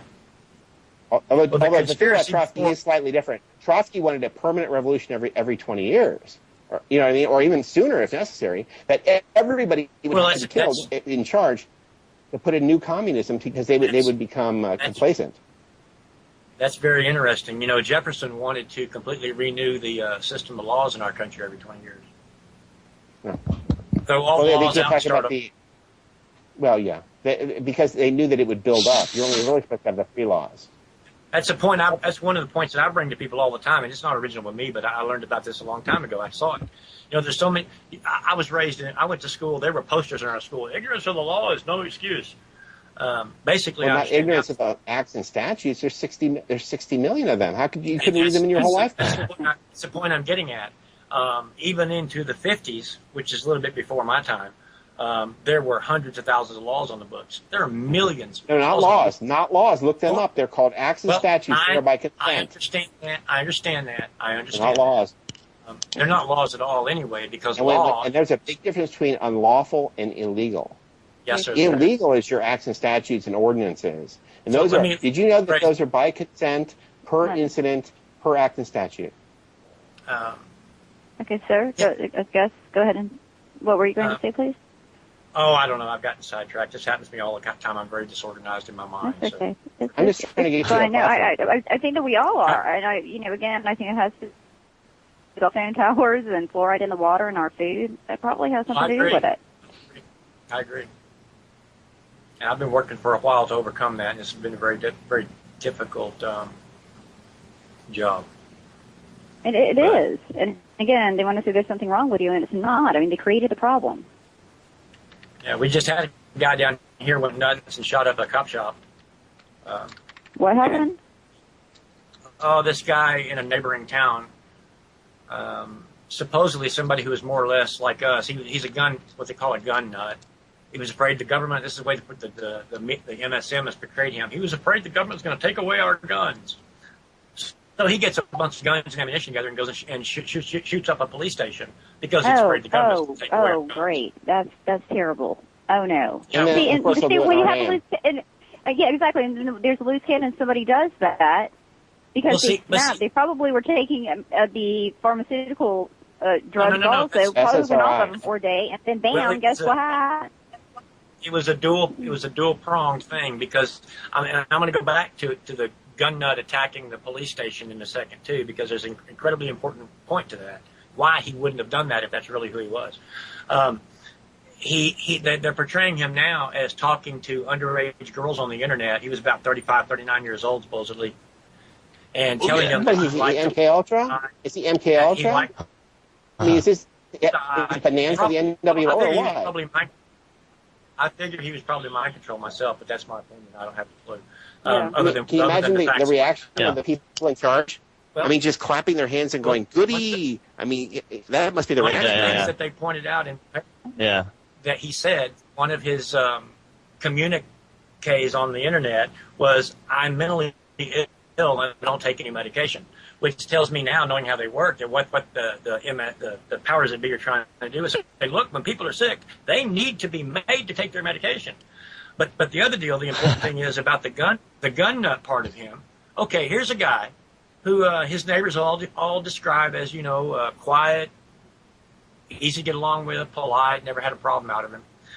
He's afraid the government's going to take his guns, so he goes and brandishes his guns to the fucking government in a way that he's got to be pretty aware that they're going to say, yeah, give us your fucking guns. I don't think so. It doesn't make sense. No, it doesn't. It's illogical. The guy was shot up the Holocaust Museum. Of course, there's nobody there. It's a museum. You shot a guard. Wait, Lenny. They made allegations about him by saying that he was talking to under girls that were 18 years old and younger on the internet. They demonized him immediately. Yes. Immediately. Then he must be a gun-free, blah, blah, blah, because he did this. They said he did this. I don't know he did this. Do you? Right. No, I don't. I didn't see it happen. He loaded a trailer. He was pulling a trailer behind his pickup truck. He loaded it up with ammunition. And what they said he tried to do was set his truck on fire. And they killed him before he could hurt anybody. He apparently only shot one officer, which is, I'm not condoning his behavior at all. I want you first off to understand that. I am a gun advocate, but I don't believe in any restrictions or regulations at all on them. You have to go around people, we all knew that. He supposedly, they are conjecturing that he set his truck on fire to set off all that ammunition in a blazing inferno so that it would just shoot off wild. This is a guy who was afraid the government was going to try and take everybody's guns away from him. And I don't get it. Does anyone here get how that makes any sense at all? Yeah, but I understand how the public will buy it. Yeah, exactly. Multiple the public will buy the fight is seeker. It's sad because they don't think for themselves. They don't see through it. I don't see why. The way to fix this is to ban guns. Yeah, look what he did. And there are other people like that because they might do it too, even though this was a planned, set up deal that we said happened that might not have happened, but probably might not. Yeah. Really? Well, yeah. You see what I mean? Yeah. And it's sad. What part are you near Wichita, or are you further down than that? No, I'm just north of Dallas. Oh, nice. Okay, very good. Yeah, this happened in a little town just north of here called McKinney. The guy's name was Sharp. Sharp? Just happened. Sharp. Oh, yeah, that's funny. Yeah, that's rich. That just happened yeah. Tuesday. Sharpshooter. Okay. Yeah. Okay. Yeah. Do you think he's ironic with that name? I mean, really? Yeah, well, the whole Even the thing's name's ironic. set up. Yeah, the whole The thing's name's ironic. set up. Just like the Fort Hood deal, you know, with that Muslim captain going nuts at the army base, you know. He didn't go nuts. It's a setup. He's a psychologist. If you've been through that training, you're one of them. Right? I know. I agree 100%. I mean, when you know how they operate, it's obvious. And it should have But been again, they're obvious. trying to demonize everybody. Again, it doesn't matter what religion, because they want the new world, one world religion, and that's it. So they're trying The to Catholic anything. Church That's what they're created trying. Islam. Being we're talking about what we are, how about when they arrested the Hatari militia up in Michigan this year? They charged I remember that. They charged 9 people with seditious conspiracy to overthrow the United States government. Really? Are you fucking kidding me? 9 people? Gonna throw off overthrow our government. Would you give me a break? I have to agree with you. That was very upsetting. And you talk about babysitting. These guys, the husband and wife leaders of that militia group, they have been bailed out, bonded out of jail, and are required by the legal system now to live at his parents' house. What? And his parents have to dispose of their lawfully, legally in the system owned firearms because of this. How rich is that?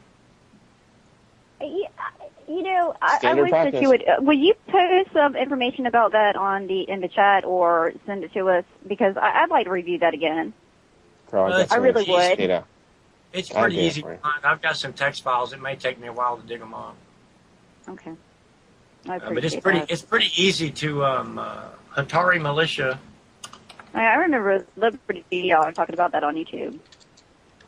I don't know if anybody listens to them, but That's who they are. And I can't remember back a couple months ago, this was all pretty fresh in my memory, but it's kind of, I understand. As it was for me too. Again, it's not. I don't think it's anybody's fault. Again, I used to have an incredibly great memory. It's fantastic. Well, part of the deal this year is that since December, January of this year, there's just been an incredible amount of information being thrown out. I mean, a lot of the people that I hang out with over at 12160 and another place that I used to hang out, Green Dragon Inn, websites, and I'm not pushing those. I'm just mentioning where I hang out. We all noticed that and y'all probably have too, there's been a lot of chaotic feeling, and I hate using that, but that's the way it's been all through this year, much more so you could than feel last. it. I mean, you could feel it. Even if you're not paying attention, you can feel that there's something wrong. Every other day, there's some tremendously important piece of news coming out, whether it's in MSM or the alternative media, it doesn't matter. Whereas last year, you know, it was every 2 or 3 weeks, there was some major badass shit. You know, for a while, there was the H1N1 thing, but that was only for a couple 3 months. That was all, you know, like clickety-click, just all this news coming out. But this year, it's just been ongoing and just been nonstop all year this year, and that's one of the reasons I'm just saying I can't recall all the info. I just got a lot more information in my head again. You fret not. I would like for you to come back if you would. I don't know what your schedule is. Are you available around 4 o'clock on weekdays or not? Eastern Standard Time? Roughly, yeah. What's that, Eastern? That's 5 for me. Yeah, we're Eastern, so yeah, you're 1 hour behind us. Well, let me throw out some concepts that'll test your metal a bit. Yeah. The other lie, I came out when I first started. I've been researching since 2002, and only spoke, let's say, June of last year for the first time publicly, because I wanted to be 100% before I did this. The Catholic Church did not invent Christianity. There was no Pope till 1054. It's historical. It's easy to find it, Wikipedia, wherever you want to look. There were 5 original churches, and it was organized in the same Byzantine system where there was a patriarch of each of the 5 cities. There was Rome, Constantinople, Antioch, Alexandria, and Jerusalem. And Rome breaks off in 1054 and decides to flip the system on its head to go back to the Roman-type system where the Pope is instead of the patriarch at the bottom of an inverted pyramid, there's a pope at the top who tells you what to do. Suddenly they lost 3 years of history. Suddenly there's an inquisition. Suddenly there's crusades because the pope has told you to go to war. That is antithetical to Christianity. And everyone said, well, that sucks crap, and we're splitting off, Martin Luther being the first one. But all of Russia, except for the Khazarian Turks who converted to Judaism, are Russian Orthodox Christians. Half of the Palestinians are Palestinian Orthodox. There's a Lebanese Orthodox Church. I mean, this is a large group of people who do, and you wonder, why aren't there a million denominations out there besides America and Western Europe? Well, that's because Catholicism sucks so bad that everyone broke off of it. But when the Eastern Orthodox Church doesn't tell you what to do and never insults you, and there's no intercessor between you and Jesus Christ, and if you don't like it, your local church who employs the priest hires and fires and gets rid of. You know what I'm saying?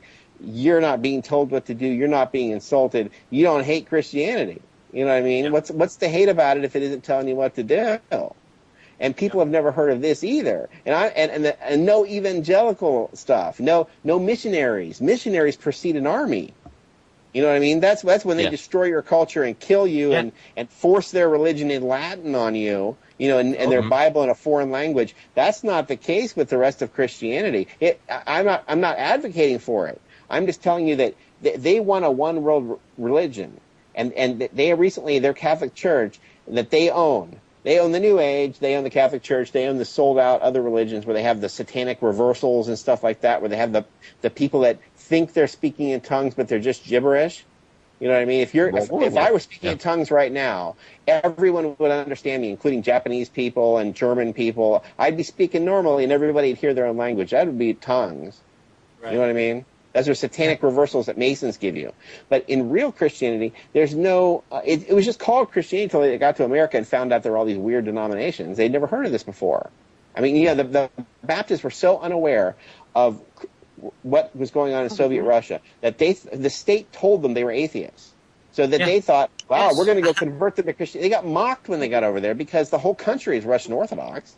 You know. Well, it's funny. When I was younger, going to school, I ate up pretty much everything that the federal school system taught me, and then I came to realize about the late '70s, just before late '70s, that everything pretty much that I've been taught about the Russians, that they walked around in Cossack and they didn't have any clothes. Well, I saw some pictures of some guys in windbreakers and bell-bottom blue jeans, and I said, what the fuck? Mm-hmm. I don't think that shit. But the simple fact of the matter is, you were lied to. All of my life, you believe that the media lied to you? All of my life, I had been propagandized in the federal schools, in the state school system, federal school system, and never even had an inkling, never had an idea that my government would lie to me like that, that my teachers would lie to me like that. Actually, you woke up. Actually, that's when you woke up. Well, no, I started waking up. I didn't wake up. No, because up until 3 years ago, I was still believing that for the most part, people were participating, that this conspiracy that I know exists now, there was no way that it could exist. And now I understand how I was misled to believe that even. Everything, there was an article was highlighted recently called Everything is a Lie, and that's what I came to understand shortly after I saw Aaron Russo's America, Freedom to Fascism, and Loose Change, and Grace Power's Empire of the City. Every fucking thing.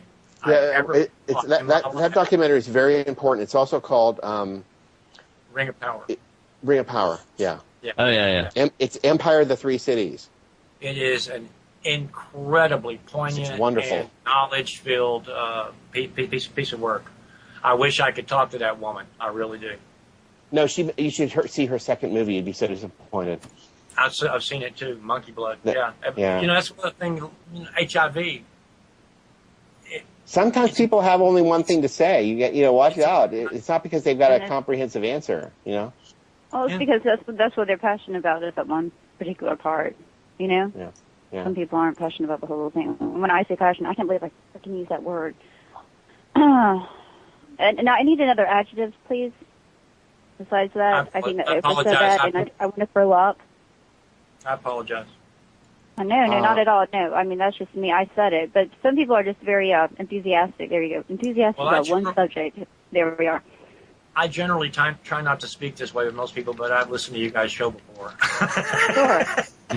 Oh, no. I was talking about I was talking about my own word when I said passionate. I almost threw up. So because again, that's the word that they've been throwing in the media for the last 5 years. What is your passion? Yeah. No, you can say whatever you want. You can say whatever you want, sir. You're fine. By the way, I appreciate the sir and all that, but it looks to me like you're 1864 or something. But I'm Doc Savage 96, otherwise known as Kevin King in my neck of the woods. So that's very good. Well, I'm here in the upstate of South Carolina. So there we are. We're very southern. Oh, also I lived in Oklahoma in Lawton for about 6 years. So yeah. That's the police state. You talk about. Hey, well, check this. As far as the police state, this is what I found about Lawton. I don't know if you're familiar with that area, but this would have been in the 90s, and we had more policemen in Lawton, Oklahoma, than in Oklahoma City. Why? Well, Alex Jones brings some light to all of that, and I'm not saying that Alex Jones is the end-all be-all, guys, but he does bring well, we all know that. We all know that he's not, but he does have I think he's co-opted personally, but I do also believe that 95% or more of what he says is the truth. But he has presented there was a lot of stuff going on in the 90s, particularly in the middle America. Yep. With foreign troops. I'm gonna make some brownies for the group, and I'll put in just one lump of cat shit. It may just be 1%. Is that okay? Hey, well, hey, stop. You eat those brownies? Hey, Lenny, wait a minute, hold on. No, because again, with the Oklahoma City bombing as well as with Waco, Oklahoma City bombing was incredibly crazy. I was there for both of those, and I was like, what the hell? And Waco was too. It's all. Oh man, I cried and I cried and I cried, and and I felt so guilty because it was on the news every day, and I didn't understand. I was, buying basically what they were telling me. I'm like, that's horrible. At one point I stood up for them, and I stood up for these people and said, look, it's their freedom of religion. They can do whatever they want to do. And immediately I was attacked by saying, oh, so you support pedophiles? Absolutely not. No. I guess I was the opposite because I thought that David Koresh was a child-eating monster. And I didn't realize how wrong I still didn't even realize it. But at the end, when there were, I don't remember what the number of children were that were burned to death in that building, that's when I began to really say that my government is a piece of crap. Because that should never have happened that way. Never, ever, ever, ever, ever, ever. No, it was horrific. And the kind of patriots that they had for Oklahoma City were Christian identity, which is they're patriotic to England. It's not patriotism. Are you talking about the people who did the bombing? Elohim City, which was in fact the thing was sponsored by the Southern Poverty Law Center, and they had a German intelligence agent running the whole thing, and then they sent the supermodel in with the swastika. These guys with the beards did not realize it was a Fed. I mean, come on. And so they were trying to say that American patriots did this. Well, it didn't work because Christian identity is not patriotism; it's insanity. Here's the nice thing about all this, guys. Is self-evident truth is self-evident. Once you see it, you can't shake it out of your mind, and nobody can ever force you to go back to a false way of living, a false way of thinking. It's just that damn simple, and it's just that poignantly true. More and more people are beginning to see the insanity of all this bullshit. They're beginning to see the insanity that, we got a drug war going on while the CIA has been putting all the drugs in this country for 40, 50, 60 damn years. They we're guarding opium poppy fields over in Afghanistan today. Mm-hmm. And they're doing gun confiscation. Yes. All of this crap that we've been doing is all insane and against every shred of common sense and decency and logic that anybody who bothers to think for even just 10 minutes, they look at something and think about it. Yeah. The self-evident because we were lied and conditioned. Because we were lied and conditioned to believe all of this. Yes. But and if see, and that's why when I say that the news lies, they only tell half of the truth. If you only tell half, a percentage or half of the truth, it's a lie.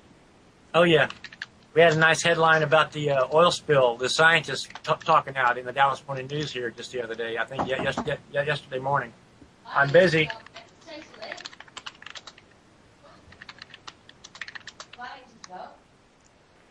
Well, let's see. Okay. I don't know what the Dallas Morning News person said, but apparently we'll find out in that. I apologize. I was interrupted. There you go. There you go. No, that's okay. I was trying to fill in the desk space there. They basically said that scientists have discovered that. Oh, I wish I had the damn headline. Basically, scientists have discovered there's more oil. Oh, here it is right here. Scientists, oil lurking far below surface. A recent study measured a nearly invisible plume of residue at least 22 miles long that could linger for months. Let's see. It sounds really ominous because all this scientist oil lurking is in this huge, bold, black type, but it's far below the surface, so it's out of sight, out of mind. And this study measured a you can't see it, nearly invisible plume, and it's just residue, and it's at least 22 miles long out of these hundreds and thousands of miles of Gulf. So you don't got anything to worry about. They minimized the whole damn thing right there in 2 little headlines.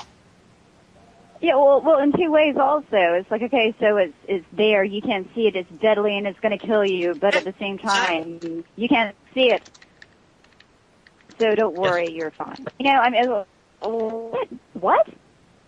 I mean, oh, and also, what is going on around there? Do you know what's going on around the coast? Again, what's going on in Texas? What are they saying about it? I'd like to hear from you.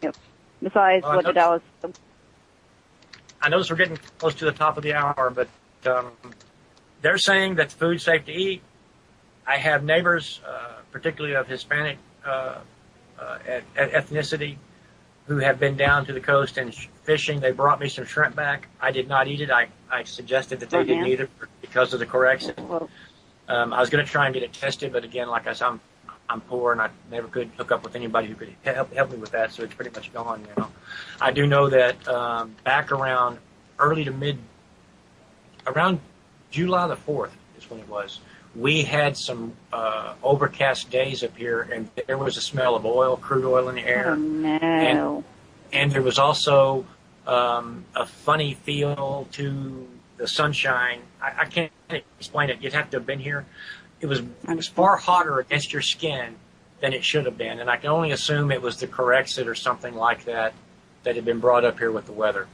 There was a gentleman in Fort Worth who made a video on YouTube, made a video on YouTube showing effects in the local plant life, and I saw some of that stuff too. So in my neighborhood, I couldn't convince my neighbors that that's what was going on, but I've been watching, and we've had an exceedingly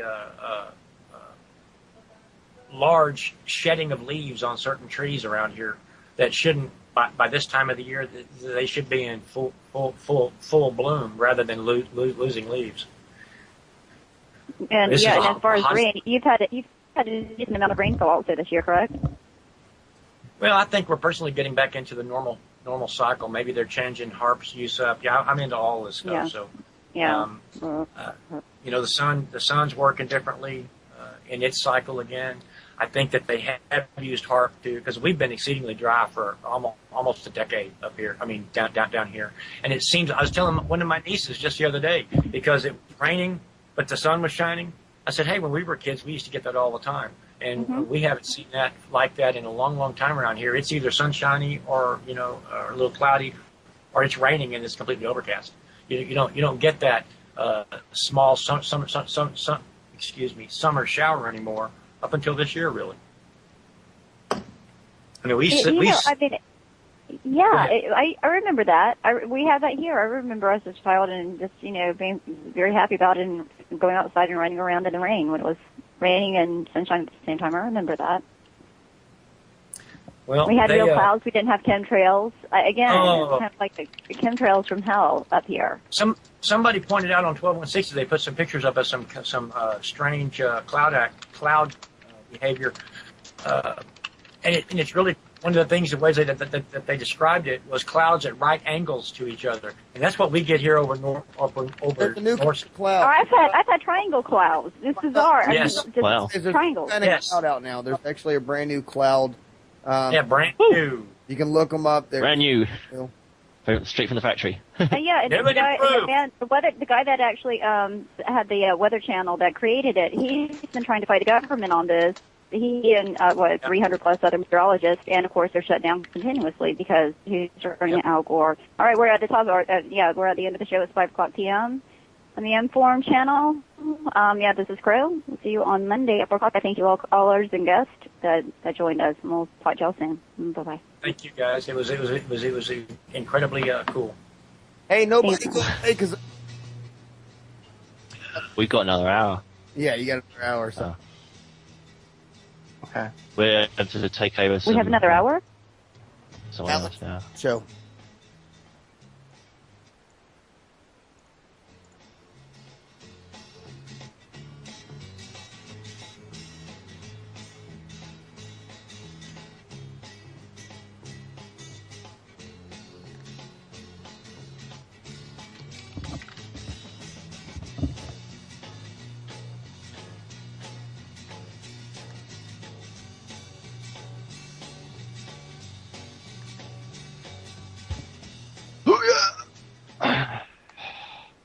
All right, here's your official break between shows. Well,